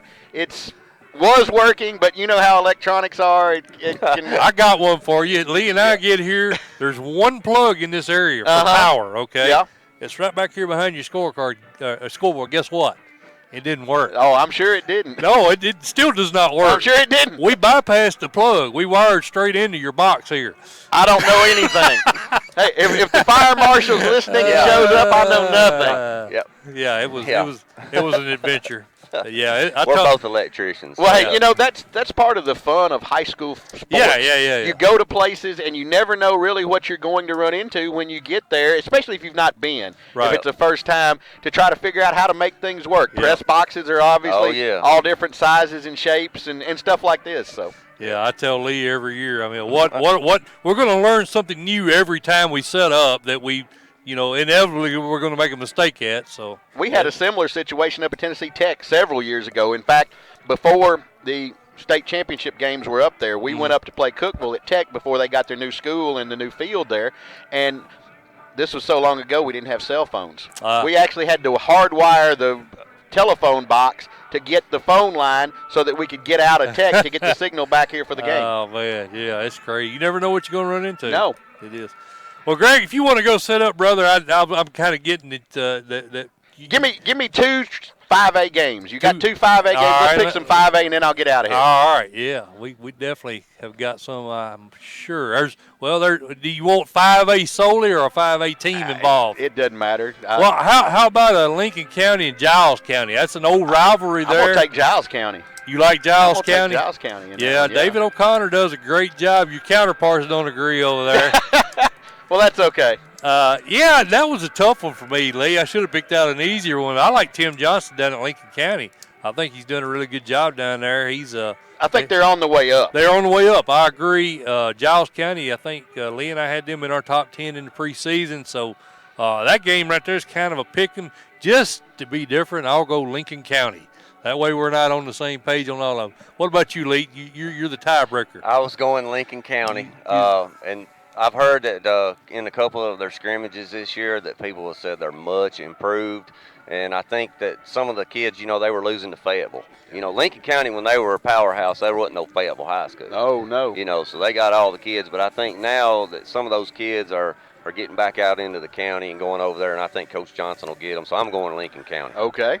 What's that stream again, Greg? I'm going to throw that out a couple times. WHINradio.com. And just click on the listen live, and that will pop up if everything goes as planned and everything at the studio works, and you know how that goes. But, yeah, I think it'll all be fine.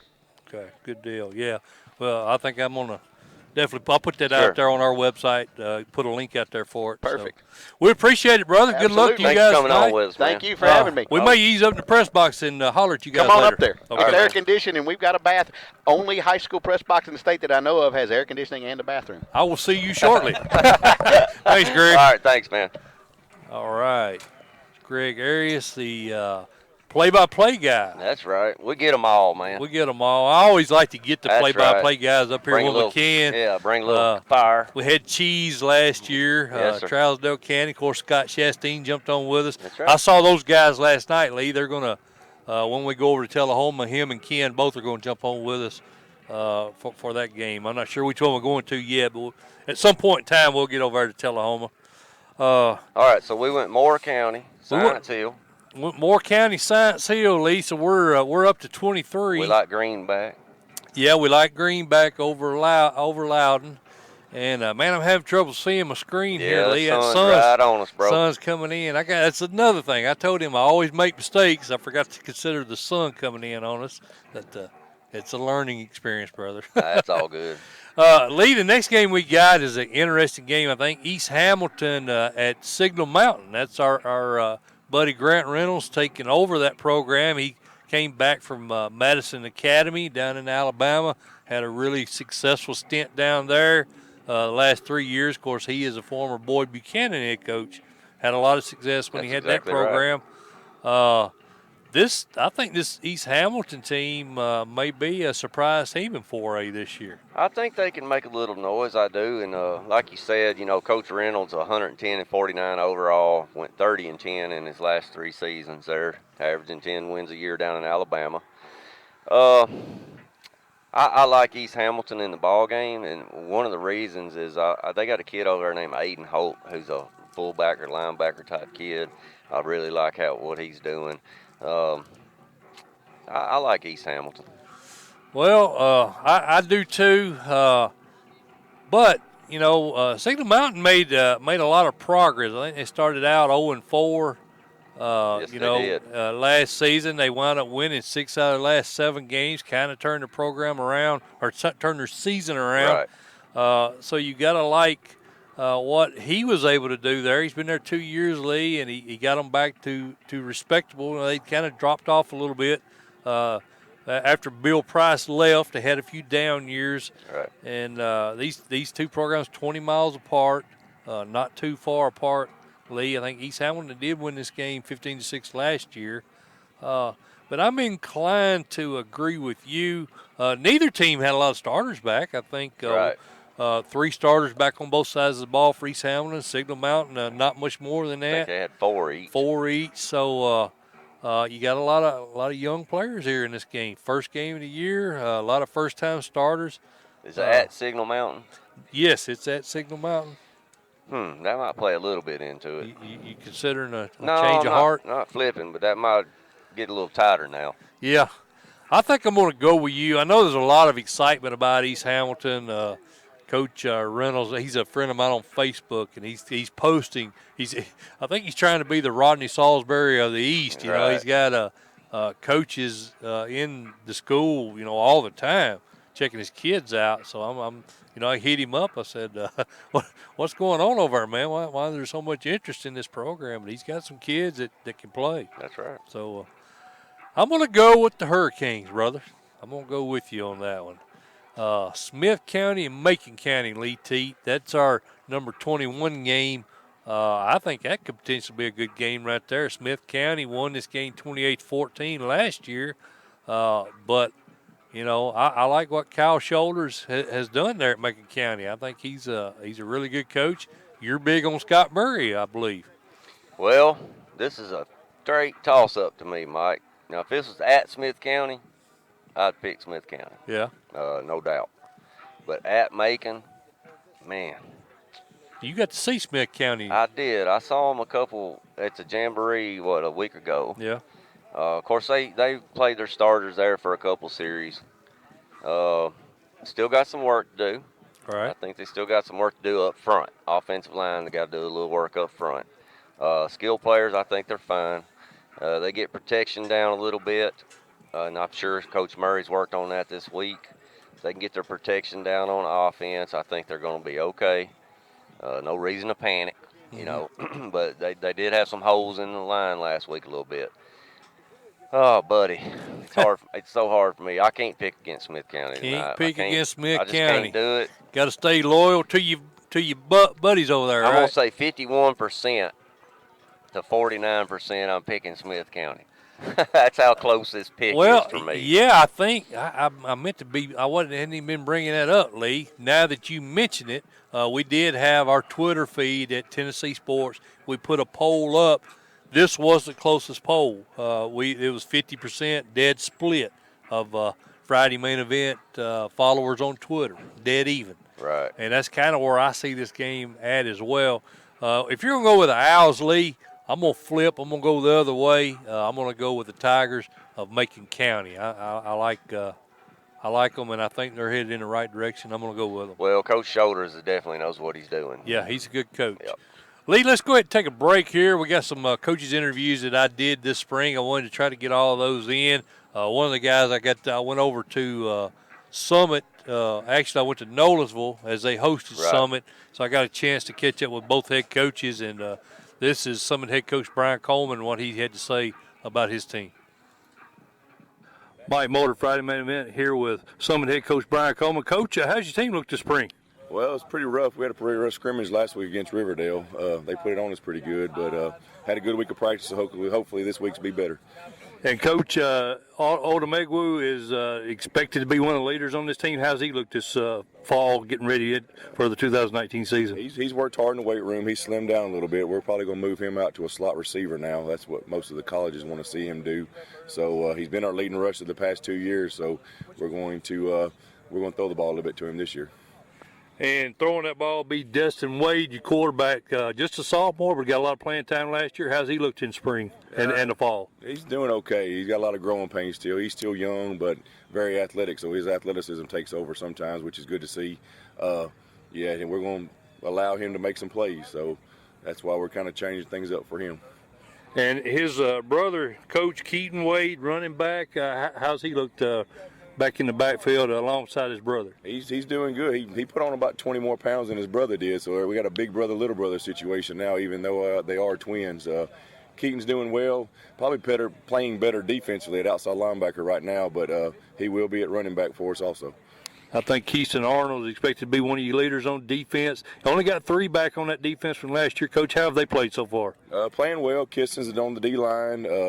Jalen Harrod, the middle linebacker, had got an offer from Navy this week and accepted it. He's the other returner at middle linebacker, and probably John Casey, our corner. Those are the 3 returners for on defense. So a lot of new faces, but not necessarily that's a bad thing. I think we added a little bit of speed this year. Coach, I think Region 5 probably wide open again this year. You got Page, you got Shelbyville, Lincoln County, Franklin County, of course you guys. Who do you see as a front runner for this region? Page won it last year, so until somebody knocks them off, I guess they're going to be the favorite. But Coach Palmer does an excellent job at Shelbyville. They've looked good. All this 7-on-7, they've got some athletes at middle linebacker, and he can throw the ball well. Coach Johnson is doing a great job at Lincoln County. Columbia's always going to be athletic, and Coach Mack's back to, I think, running his little wing T stuff. So I'm sure he's happy at Franklin County. So I think it's a pretty wide open region. Coach, I appreciate it, buddy. Hopefully we can hook up with you again when the season is going. Sounds good. Thank you. Thank you, Thanks, Mike. Coach. Mike Motor, Friday main event, here with Summit head coach Brian Coleman. Coach, how's your team look this spring? Well, it's pretty rough. We had a pretty rough scrimmage last Mike week. Mulder, Friday main event here with Nolensville head coach Paul Derrick. Coach, how's your team looked in the preseason so far? Looked good, man. Looked good. Been very pleased with the way we've been practicing. Had one scrimmage get canceled due to weather. Went down and scrimmaged Giles on Tuesday. They gave us a good test, physical. Kids, got down a little early in that game. Kids responded, so that was a positive. But for us, it's going to be. We lost that senior class, and they played a lot of snaps for us. So we've got some good players. They're just inexperienced. So that's our challenge right now. And as coaches, we're just trying to get them as far along as we can before we get to week 1. And Coach, you got a prestigious spot in the Friday main event top 5. Yeah, right. appreciate that. Ryder Gallardi, your returning quarterback. I think he's only a junior. We were really impressed with him. How's he look so far? I mean, Ryder's he's looking good, man. I mean, he's to do what he did last year, stepping there for us, and playing as a sophomore and doing the things he did. I think that's going to help him tremendously this year. There's no substitute for live game reps, and he got plenty of those last year. So he's doing great things as a football player, but really, trying to elevate himself as a leader on our football team. I think Ryder's a natural leader. He possesses a lot of leadership qualities, and it's fun to see those qualities come out. And I think that's going to be for him where he's going to take the next step. And Coach, I think his primary target last year and probably this year will be, I hope I'm pronouncing this right, Tim Kutris. Yes, sir, Tim Kutris. Well, how has he looked? I know he's already committed to Liberty. What kind of preseason has he had so far? Tim's doing really, really well. I mean, you mentioned him playing receiver. He's one of the only one we got coming back there, and so he'll be a primary target. But again, we got some other guys we feel like that are ready to step up. And Tim made the move from corner to safety this year. That's what he's going to be playing when he goes to Liberty. So not only will that help him at the next level, but we felt like for us having him in that leadership role, that's the person that calls all the signals on defense. And Tim's done a really good job adjusting to that role. And similar to Ryder, it's been fun to see those leadership qualities that he has come out. And Coach, one of the kids expected to lead you defensively, C.J. Ware. How has he looked primarily in the defense as a whole? How have they played so far this year? You pretty happy with it? Yes, sir. CJ's doing well. He's bulked up a little bit.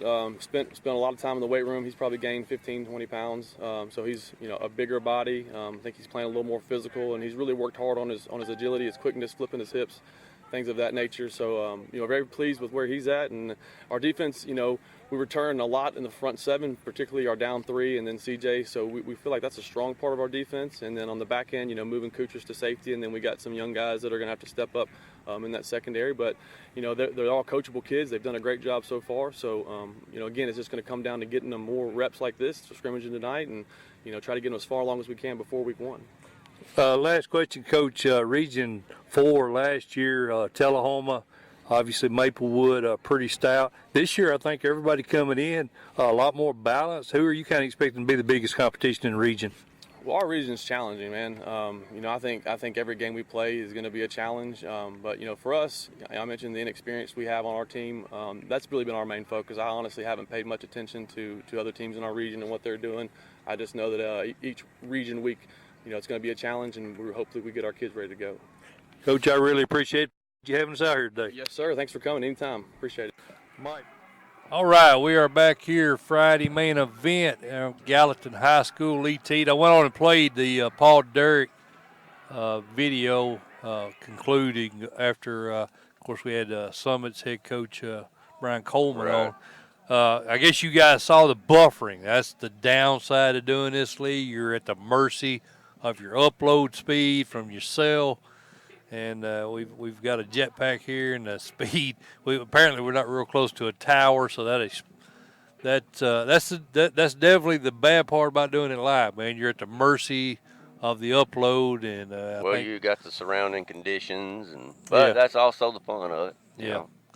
But that's good shot of that field, though. Yeah, he kind of explains that buffering and stuff that folks were seeing. You know it. Yeah, it is, man. I think this is pretty cool having this option here, Lee, to look at the field. You get we've never had the 2 camera setup. Come some Blue Devils running out. We can look over the field, show the guys the field. It's pretty neat. I'm pretty happy with it. Can you tell? Yes, sir. Yeah, that's Lebanon out warming up closest to us. Of course, you can see Gallatin in the back. Field. Lee. Pretty cool little thing that I learned from Coach Gentry. We didn't get to talk about when he was on air, but for the Lebanon fans and any other coaches out there, if you look at their helmets, they got stickers on the back, little Blue Devil stickers. Well, they get a blue one, if they complete spring practice. Okay. And they work hard to get the blue sticker on the back. But if you look, some of them players out there got a black Devil sticker on their helmet. Okay. And that's for a kid who had a 3.5 GPA. Oh, that's a good idea. Yeah. Chuck's big on that classroom, and he says a smart kid's a smart football player. So he pushes the classroom, and if you get a 3.5 or better, they get a black sticker to go on their helmet. So that's a pretty cool little incentive, something good for them. Would you have had a black sticker? Lord, no, man. I had about a 2. You had a purple one, didn't you? Yeah. Yeah, that's pretty good. That's a good deal, man. Actually, that's a pretty smart idea. I had never heard of that. I thought that typically those were football-related accomplishments. Right, like I said, they get one if they get through spring practice and they do everything they're supposed to do lift-wise, attending the practices and being there. Right. And then that black one is if they had a 3.5 GPA at the end of the last season. Or last year, they get to put that sticker on, so that's pretty cool. Lee, we're at game number 20 out of 25. Obviously, we got to step it up a little bit. Let's roll with it. If we're going to talk about these teams. Beach at Jackson Northside, Lee Teat, that's our number 20 game. I'm guessing Beach wasn't able to work out a deal with Wilson Central. I think that was their week 1 opponent last year. I don't know, but this is a 150-mile drive over to Jackson Northside for Beach. Beach was our preseason number 1, Lee, in 5A. I really like Coach Crabtree's squad. 8 back on offense, 7 on defense. He's got Jay-Sean Parks back, really solid tailback, 1,600 yards, 15 TDs. And then Tayshawn Jefferson, another running back, probably, I think, maybe the best 1-2 punch in any backfield in 5A. Yeah, it's very possible. Mike, do you think this is a dangerous game for them? Well, yeah. I think any game's dangerous when it's starting the season off, but anytime you got to travel this far. That's what I'm thinking, man. It's a long haul. Game 1, that might be a little dangerous. I like Beach in the ball game. Oh, I like Beach too. But don't be surprised, this is a dangerous game. I hope Coach Crabtree's got them ready to travel. I'm sure he's addressed it. He's got Henry County next week, Lee. Is there a possibility? Is it a little look ahead here? Well, I wouldn't think so. Week 1, I'm sure they've had Henry County on their mind all year. But yeah. But there's going to be a lot of talent on that field tonight, man. There's a couple preseason All-Staters on Beach, 2 or 3 preseason All-Staters there at Jackson Northside, and Jason Sneed and Haynes Holt. It's not an easy game by any means. It's no blowover. No. It's not a blowover. Pick it, Lee. I'm going to go Beach because we got them as our number 1. Yeah. But I could see this being a tight ball game. Is it a double-digit win by Beach? Man, I don't know, bud. I think so. I think 10 is what I'm looking at. Yeah. Because I think Northside's a good, solid team, and anytime you're traveling, 150 miles, 3-hour trip. By bus. They went 5-0 in the region last year. Yeah, they did. I mean, it's a good quality team. It's a good team, no doubt. But I like Beach by 10 or more. Oakland and Hendersonville, Lee Teat, 2 6A squads. Of course, Hendersonville's in region with the Lebanon Blue Devils. We're fixing to see here in a little bit. I thought James Beasley did an outstanding job in year 1 there, taking over for Coach Hatfield. What's your thoughts on this game? Well, Coach Hatfield, that's a tough act to follow, and like you said, kudos to Coach Beasley for coming in and continuing on with the success. 8-4, went 4-1 last year in the region, but he's about to run into a buzzsaw. Man, I don't know. Patriot buzzsaw. Yes, sir. I really don't know if there's a team in the state of Tennessee right now with that much talent. Yeah, and I'm referring to Oakland Patriots. Yeah, I just don't know. I agree, Lee. I like Oakland. I think Oakland wins this one pretty big. This game last year, 28-0 Oakland. I could see a similar result. Probably right. Springfield, Wilson Central. I just talked to. Obviously, we talked to Coach Gentry about Wilson Central. I think Brad Dedman's team looked pretty good. I was impressed. They got a new quarterback in this year. I was impressed with him. His line looked good. Right. Springfield's a team we had very high. I think Dustin Wilson's squad is going to be a team to contend with in 4A again this year. This one's a tough one to pick for me. Oh, it ain't for me, brother. I like Springfield by a lot. Oh, really? Oh, yeah. Wow. Okay. I think Springfield's a little better than everybody thinks they are. They lost Fat Cat last year, and they lost Brian Hayes, the quarterback, who was a real good player. But man, Springfield to me, Mike, is almost getting to the point where they just reload. Yeah, I agree. They're just reloading. I hear you. I'm not disagreeing with you. This is 60 miles separate these teams along I-840. Right. This is a much tougher game for me, Lee. I think Wilson Central's going to be good this year. But I do agree with you. I think Springfield wins this one, but I think this is a very close game. Really? Yeah, I do. But I had a kind of an advantage over you having seen Wilson Central. You didn't get to see them this spring. I think they're going to be pretty good this year. Eagleville and Huntland, Lee, my good buddy Bob Robertson and my other good buddy Floyd Walker. I've got a chance to talk to both of those guys. I'm going to go ahead and reveal it real quick here. I like Cameron Reed. I really like Cameron Reed a lot. And I told my buddy Bob Robertson this morning. He said, game day. That's all he put on his Facebook. I said, Coach, don't make me look stupid. I think I'm going to pick you tonight. And he's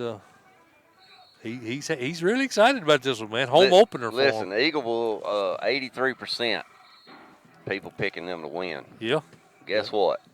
83% of them are wrong. You going with Huntland too? Huntland, all yes, right. sir. I like it, Lee. I just think Coach Walker's in a rebuilding year, and he lost a couple studs off that team from last year. Ethan Cobb. Yeah, probably the best player ever at that school. Yes, sir. I think tonight Cameron Reed is the difference. I think he has a big game tonight. I think if they can keep the ball on the ground, keep the ball moving, I like the Hornets to open up with a win. I'm going to go Huntland, brother. All right, I'm with you, man. Giles County, Lincoln County, we talked about that, and when Greg was with us, Lee, I think you and I both went with Lincoln County, didn't we? I think we're going to go Lincoln County. I think that's going to be probably one of the best games it will. In the state tonight. I think it's going to be that close. 75% of our fan base on Twitter like Giles County. So we're going against our fan base, Lee. I don't know if that's too smart. All four of them may stop watching. Yeah, 75% of four of them. Three out of four of them like Giles County. That's pretty good. Yeah. So, but I'm going to go with Lincoln County. I like Tim Johnson. I like what he's doing down there. Not to say that I don't like David O'Connor. I think David O'Connor is one of the best coaches statewide, definitely in 3A. He's got a good reputation down there for winning ball games and winning state titles. But I like Lincoln County. I'm going to go Lincoln County. All right, Mr. Teat, next game on our list, number 15, we got East Nashville and Smyrna. 63% of the Tennessee sports Twitter followers like Smyrna to win this game. I'm going to go with the 63% on this one. You going with the fan base? I do, because I'm going to tell you, I think this year Coach Williams can make some noise. I think he's got the team to do it this year. I think he's got pieces of the puzzle where they belong, and I think he's going to just control the clock and run. He's physical. He's huge up front, defense and offense, got tons of talent, and I think he's going to get back to what he likes to do, and that's pound that rock and then throw it over the top when he needs to. Well, I think that they're going to see one of the most talented teams they'll see this year. They will definitely see, yes, sir. And speed-wise, absolutely. They've got Lester Shaw, Yukuri Blanchard. Am I saying that right, or is that Blanchard? How would you say that? Yukuri Blanchard. Yeah, cornerback. He's number 26 recruit. Man. Yeah. I mean, both these kids, preseason All-State, a lot of talent on this Eagle team for East Nashville. Oh, they're legit 3A, man. They're legit. And they're in that really tough region with Stratford, this Giles County team we just talked about, Pearl Cone. Yeah.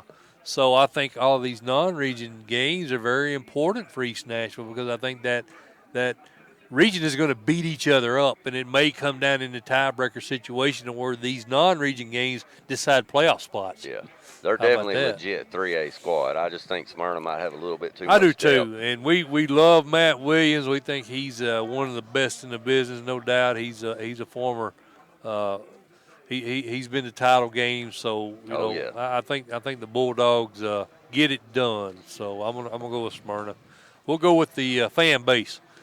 Waverly Lee Teat is our number 14 game. Waverly Central new head coach Randall Bolden, his old team. Wilbur took it on the chin last night. They did. East Ridge whooped them pretty good last night. Randall Bolden now at Waverly Central takes over for Matt McConnell, who's now at Westview. Is that right? I think it's Westview, I believe. Yeah, I think you're. Yes, I think that's right. That's right. So Camden Central, William Blunt squad, 4-1 in the region last year.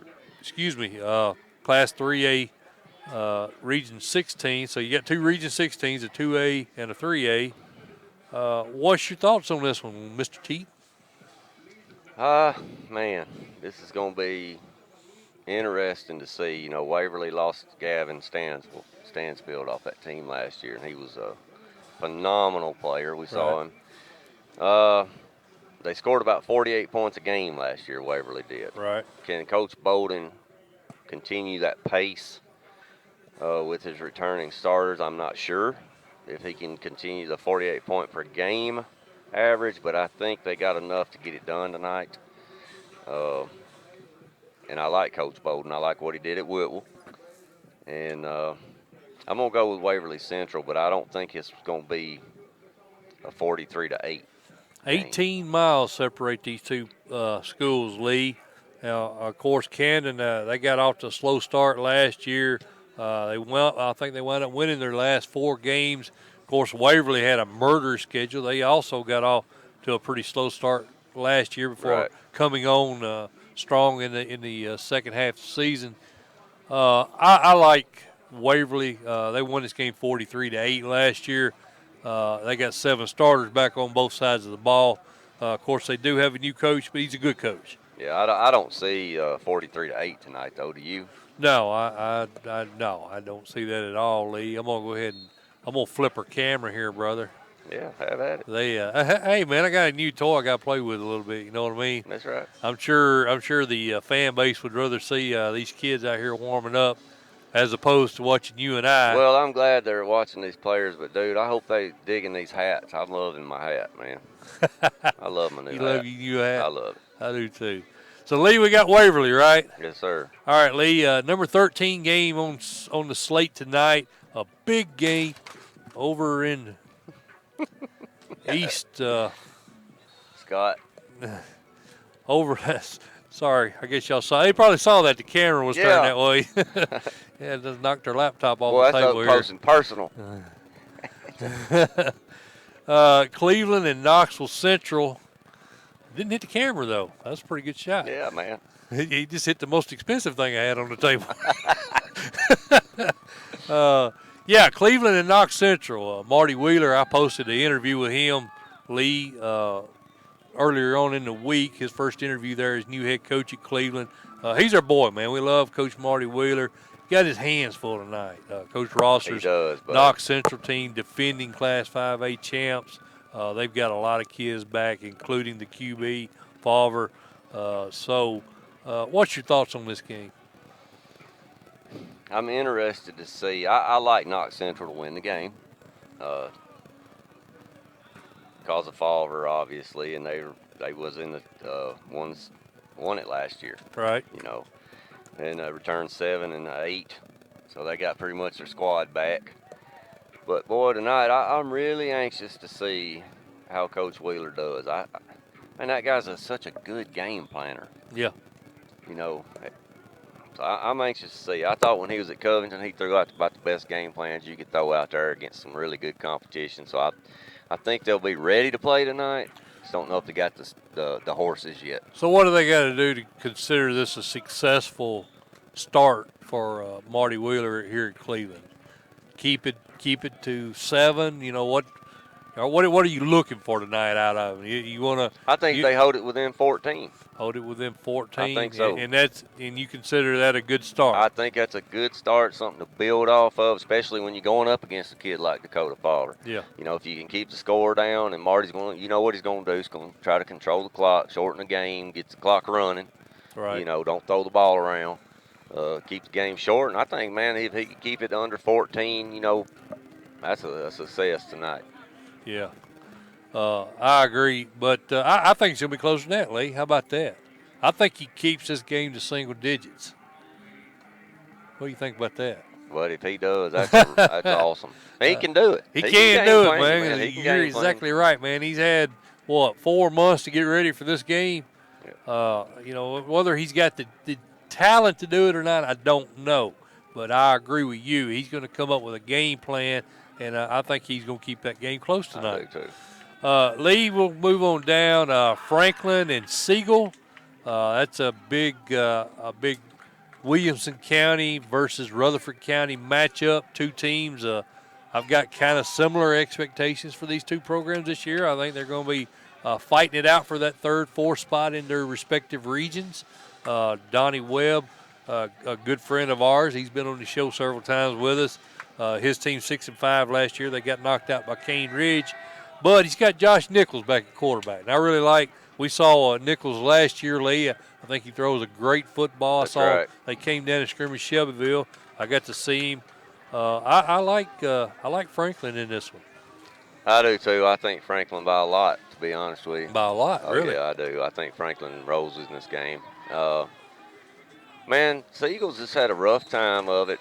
You know, after Coach Stockstill's son was there as a quarterback, they kind of fell off a little bit. A lot of that, I think, is attributed. Hey, brother, got people coming up on me. A lot of people, you know, attributed that Siegel success to the Knox Catholic head coach right now. You think so? Yes, sir. Coach Matthews was offensive coordinator there at Siegel during that successful time where they were running with Stock. Yeah. It hadn't been the same since, and I tell you what, brother, I think Franklin rolls in this game tonight. I do. I do too. I like him a lot, Lee. Lee, we got one more coach's interview that we haven't got to get, and he's a new guy to the Friday main event, and I really enjoyed talking to Coach Nick Patterson, head coach over at Richland. Let's go ahead and get that interview in now. That's Coach Nick Patterson, Richland. Mike Moulder, Friday main event here with Richland head coach Nick Patterson. Coach, I appreciate you taking time to talk to us. Yes, sir, no problem. Appreciate you being here and covering this scrimmage. Coach, Richland, 6 games in the previous 4 years before you got here. What was it about this program that kind of drawed you into it? There's potential there. I saw it before I took the job. We've seen it every day since. Just the ability to get the community behind us. They had great administrative support when I got there. I think that was huge. Obviously, Giles County is an athletic community as a whole, and just getting the kids out and getting them to believe that they can win and be successful. Hey, Coach, you guys did get 3 wins last year. You played Huntland, a playoff team last year, very close last week's season. You got to be pretty excited about the number of kids you got coming back this year. We returned, for the most part, most of our starters from last year. We feel good about that. We feel good about the progress we made in the offseason in the weight room, getting stronger and bigger and faster. Like I said, at this point, it's more of a mental game, just getting them to believe that they deserve to be on the field, that they deserve to win, and win each snap, win each quarter. We talk a lot about that stuff. And so, getting that mindset right. And, Coach, I think you spent 8 years under the Godfather, Bobby Sharp, down there at Lewis County. What did you take away from your experience coaching under him? I did, and I played for Coach Rankin in high school as well, so I've had some good, people to learn from. But Coach Sharp is an amazing coach, even better man. I try to format my program just exactly like what his is at Lewis County, and if we can do that, then we will become successful. And Donovan Stewart described your offense as a hybrid gun wing tee. What should I expect today watching you guys? We pretty simple in what we do, but we do it out of a lot of formations. So, there will be some wing T formations we base out of that, and then we'll spread it out a little bit as well. And I think you graduated Braxton Woodard at quarterback. Who do you expect to be running offense this year for you guys? We did. We brought Sam Edwards was back, but he tore his ACL last week, so he's out for the season. He just had surgery Monday. But we have Peyton Sharp, who's an incoming freshman. Real talented kid, even though he's a freshman, he's a real headsy football guy, and so we expect him to take over, and he's done a good job so far. And last question, Coach, a very competitive region with Cornersville, obviously, Mount Pleasant expected to be good, Moore County, Huntland. What's your expectations for this Richland team as far as how the region layout goes? It is a tough region, a lot of good football, a lot of coaches have been around a long time. We just expect to compete week in and week out, and that's what we talk about, getting better each day, and that's what we're going to try to do. We're not going to look ahead to any of those. Our first district opponent's Mount Pleasant, so we're focusing a lot on them and then our non-region games, and just getting better every single day. And if we can do that, I think everything else will take care of itself. Coach Patterson, I appreciate the time. Good luck to you this year. Yes, sir. Thank you. All right, we are back. Friday main event, Mike Motor lead Teat at Gallatin High School, getting ready for the Green Wave and the Blue Devils. Renewed rivalry. Lebanon and Gallatin lead Teat. Pretty excited to be a part of this game, this renewed rivalry here tonight. That's right. I've been hyped about this all week. I'm anxious to see these two dudes go at it, man. Two coaches are going at it. Yeah. Two teams, on the rise.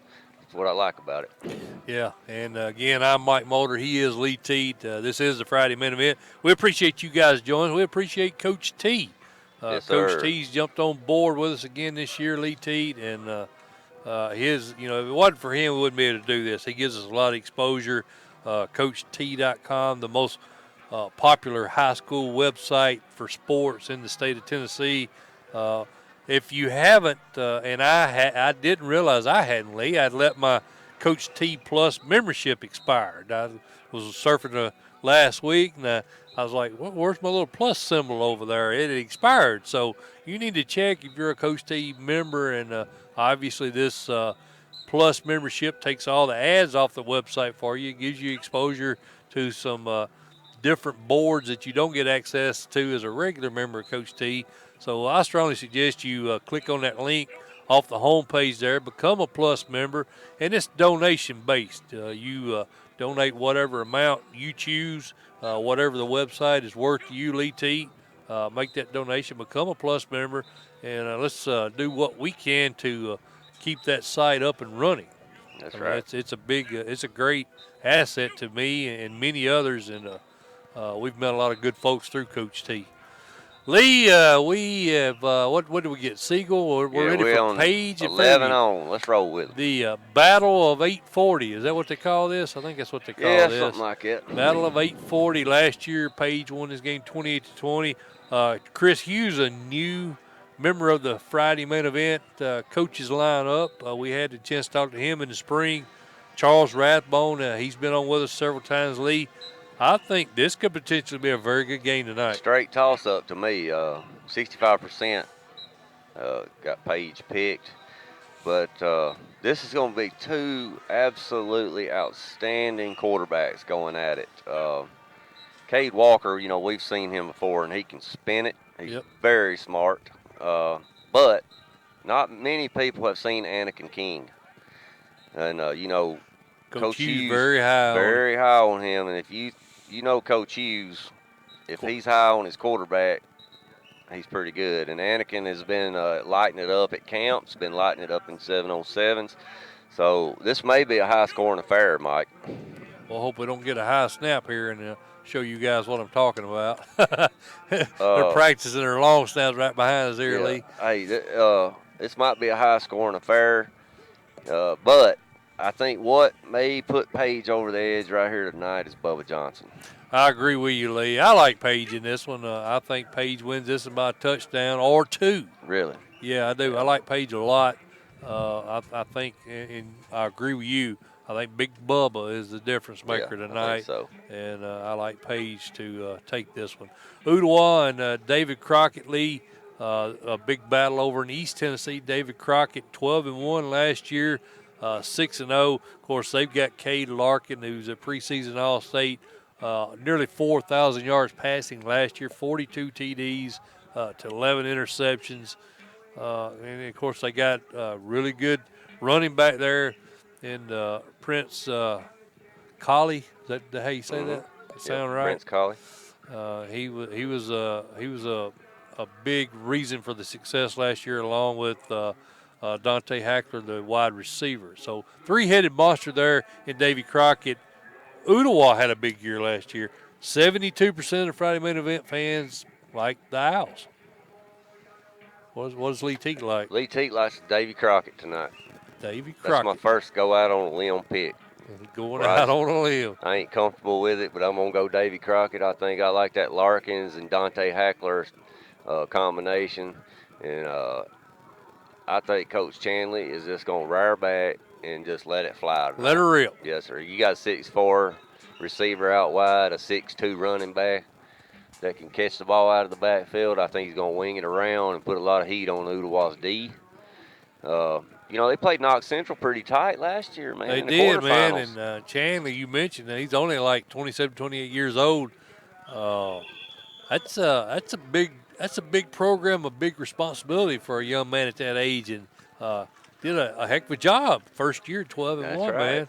I'm gonna go out on a limb and go out on Davy Crockett. I like it, brother. I like it. I'm gonna go with you. These teams, I don't know when, if don't ever. Let me talk you into none of that stuff. No, I'm not. I was hoping you'd go Owls. I'd already decided to take Crockett. But yeah, we're going against our fan base again. Yeah.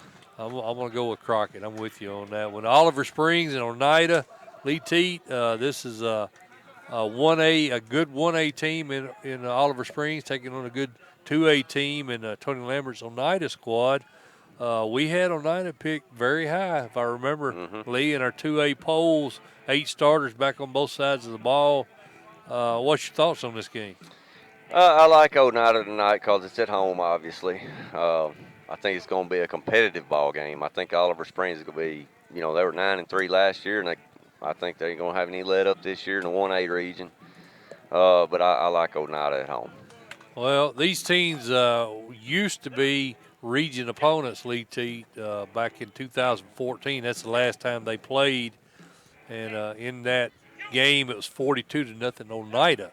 So, I know that doesn't have any bearing on what's going to happen tonight. But Tony Lambert been there 7 years, so he was there for that time frame. Yep. And Larry Green was not. He's been at Oliver Springs for 4 years. So, but I like Oneida. Yep. I think they got too much talent tonight. And speaking of talent, Lee Teat, we got some big old boys right here on our rolling back, up on right us. up here on our back door here, man. That's right. I hope they don't stumble and fall. They're gonna knock me and you over here. What we gonna do about it if they do? Just we are up on the field. They got some pretty good size there. The Devils. So that's pretty cool being right here on the field and putting you guys right out here on the field with us. I'm getting stoked hearing them whistles and the go. Lee, Dresden, and Westview, and Matt McConnell is indeed at Westview, as I thought. I knew I had that in my notes. Dresden under new management as Wes Johnson takes over for Levi Esses. Two new coaches. 61% of the fan base Friday main event on Twitter like Westview, like Matt McConnell's team to win this one. I do too. I like Westview, and the only reason I do, well, I can't say the only reason, but the biggest reason is Ty Simpson. He's a stud, man. Yeah, he's already got offers from several SEC schools and Michigan. Yeah. So you like Westview? I'm going to go Westview. I think they got a little too much depth, too, for Dresden. It's 3A versus 1A. Not knocking Dresden because I think Wes Johnson was a good hire. I think he's going to do fine over there, but I think Westview's got a little too much for him tonight. Yeah, I agree with you, Lee. Centennial travels to Ravenwood. Ravenwood won this game 35-28 last year. Matt Kriesky lost Drill Wilson, really good player, leader on that team last year. But he's got 8 kids back on both sides of the ball. Any chance for a upset tonight against the heavily favored Raptors? No. And 98% of the Friday main event fan base likes Ravenwood. Lee, you and I had Ravenwood, I think, number 2 in our preseason poll, did we not? Yes, sir. I like Ravenwood in this. I don't know, I don't know what Coach Daniel's going to do opening up tonight, game 1. I don't know if he'll be conservative, but, man, he's got athletes everywhere, so I like Ravenwood. I like Ravenwood, too. And I think this game will be closer than what you expect because Williamson County games typically are closer. They're going to get after it now. Coach Kriesky ain't going to come over and roll over now. Right. So I like Ravenwood, but I think it's probably closer than what you would think by looking at the two teams on paper. Yes, sir. I agree. Independence, Lee travels to Summit, and Independence won this game 42-32 last year. Scott Blade and Brian Coleman, I got to see his squad over there. What's your thoughts on this one? Well, Indy won last year, and the year before that, Summit beat them. They split the last 2 years. Can Coach Coleman keep it on the ground and keep the ball out of Indy's quarterback's hands? I don't know. Can they? I don't know. I think that's the question. That they're going to see 2 totally different offenses. And I found out, I don't know if I told you this or not, but Odomegwa, the leading returning running back for Summit, he's got him lining out wide now. Yeah. And we saw that in an interview a little bit earlier. Right. Of course, Destin Wade's brother, Keaton, he'll be getting the bulk of the carries. He looked really good. A coach said he put on like 30 pounds. Right. He's bulked up. So I know Summit, they're running that wing team. They're going to want to keep the ball on the ground. And Independence team, I think, is going to be put to the test as far as run defense tonight. I think so. I think it'll be, obviously, like you said. And that was something they struggled with, Lee, if you remember. It was. I think, like you said, Coach Coleman, he's going to want to keep the game short. Keep it on the ground, move the chains. Don't give Indy's offense any time on the field, but I think Indy may have just a shade too much firepower. Yeah. I think Ethan Cash going to throw it up and let Chase Bishop go grab it. 88% of the Tennessee Sports, Friday main event, Tennessee Sports Twitter followers like Independence, and I'm gonna go with them. There's some bragging rights on this game too, because those schools ain't but 6 miles apart. All them kids know each other. That's right, very close. Lee, we're gonna have to run through our final 5 pretty quick before we get roll off with the air on time. Farragut and Bradley Central. We got this as our number 5 game. Admirals, 64% of our fan base like Farragut to win this, and I think Damon Floyd's team is going to surprise some people this year. I do too, buddy. I think Farragut gets it done again, though. 34-0 last year, right? Yeah, I like Gavin Wilkinson, the quarterback. He's pretty smart. And then they got a really good tailback there in Gabe Hensley. I like Farragut tonight. Like Farragut. Even though it's on the road. Well, Bradley started out 1-2 last year. Then they run six in a row off. So with 8 starters back on that offensive team from last year, I don't know, man. I really like Bradley a lot. I don't know if I'm ready to pull the trigger this early in the year. Farragut was in our top 10, I believe. I'm going to go with you. I'm going to go Farragut, but I think this game is very close. I think it's high scoring. I think it is too. Yeah. I agree. Number 4, Lee, we got Gordonsville, Watertown back over here a little more local. This should be a great game against 2 communities 20 miles apart, but a lot of history there. It is. I tell you what, Mike, I saw both these teams last week in the Jamboree down there. I think as of right now, Watertown's further along than Gordonsville. Gordonsville's got a very young quarterback, Matthew Albritton. He's a freshman. Okay. He made a couple freshman mistakes in the Jamboree, but Coach Clemens will coach through that. Right. But I think right now Watertown's defensively, and their tailback, Deramus Carey, he's the real deal. Shifty, looked real good last week on limited carries. I like Watertown tonight. I like the Purple Tigers as well, Lee. I'm going to go with Watertown. Henry County and Haywood. This is an interesting game here. 87 miles separating these 2 teams. James Counts coming off of that runner-up finish there in the title game, 14-9 to Central last year. He's got a lot of kids back. Haywood County got a new coach, Chris Smith. comes over from Germantown. He done a really, really good job there at Germantown, really high on Chris Smith. I think this one may surprise some people. Who do you like? This is one of my tough ones, man. Mine too. Reason I say that, Haywood County, man, Chris Smith, he coached Germantown. That's 6A football down there around Memphis. He's no stranger. He wouldn't have took this job if he didn't have a ton of talent. Ain't no way. And he does have a ton of talent. But does he have enough to knock Henry County off? Buddy, this is a 50-50 for me. Who you going with? You going to make me pick it, huh? I'm going to go Henry County. I agree with you. I think this is a single-digit game. Haywood, I think you got to give them 4 or 5 points being at home. So I think this is going to be a 4 or 5 point game. All right, if you go Henry, I'm going to go Haywood. All right. I'll split with you. I like it, brother. I think it's going to be a good one. I'm interested to see what Foster does tonight, though, for Henry County. He's stud. Now, if I was over in West Tennessee, I'd probably watch this next game. Yeah. I'm really anxious to see how this one plays out. And our buddy Darren Bowling, Union City, taking on Lake County. A lot of people like Lake County in Class 1A. We had them in our top 4. We had Union City, I think, at number 5. A lot of talent on the field tonight over at Lake County. I'm going to go Lake County at home. Lake County at home. I am, and I hate doing that because I love Coach Bowling. I love him, and he had a tough season last year due to injuries. And man, he got just decimated. Well, my understanding was they didn't. I think I read they didn't look real impressive in scrimmages so far this year, but I'm not one of those guys that likes to read a lot into scrimmages.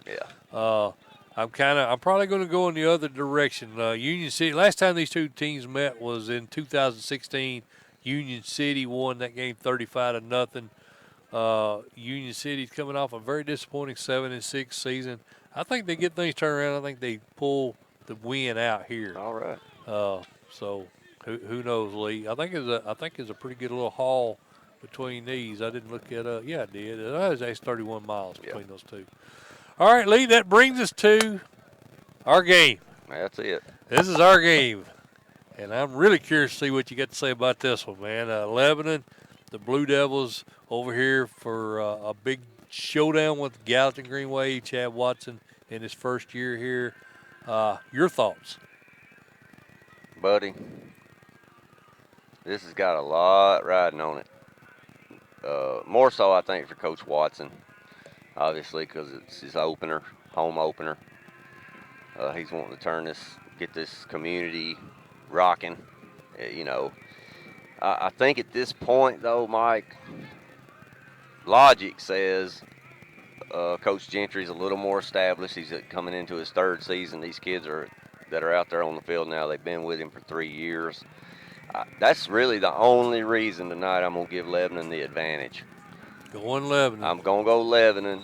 And only, like I said, the reason being is I think the kids that are under Coach Gentry, been here now for 3 years under him, they understand what he's expecting, what his system does. But talent for talent, I think Gallatin matches them talent for talent. I just think this being Coach Watson's first year, getting his feet under him, getting these players under him, that's the only reason I'm going to go with Lebanon tonight. I flipped back and forth about 3 times this week on this one, man. I couldn't make my mind up, Lee. What it boils down to for me is see all those fans in the stands over at Gallatin. They're excited about football here at Gallatin again. We had Greg Arias down here with us. You could hear the excitement in his voice, play-by-play guy from Gallatin. So for those reasons and those reasons alone, I'm going to go with the Green Wave. I'm going to go, I think, again, I was back and forth all week. I'm going to go with Green Wave in this one. Might be a good pick, Mike. Like I said, the only reason I'm going the other way, I think talent for talent is a toss-up. Our fan base liked Lebanon, 57%. Now, watch DeQuante Shannon, obviously, Breeze Copas, and then Daniel Davila. But you flip side of that, Gallatin's got just as many, brother. Yep. So, and they're at home, so that's big. Well, let's wrap it up, Lee. Week 1, Friday main event in the books. Lee Teat and Mike Motor, we appreciate you guys tuning in. Hit that subscribe button for us, please, if you have not yet done that. Hit the like button if you enjoyed the content. I think we we tried to put together a pretty good show. I wish we'd been able to get Rodney Salisbury on with us, but other than that, I don't think we had any major hiccups tonight. So, again, Mike Motor and Elite Teat, this is the Friday main event. We'll see you guys next week at Blackman High School. See ya.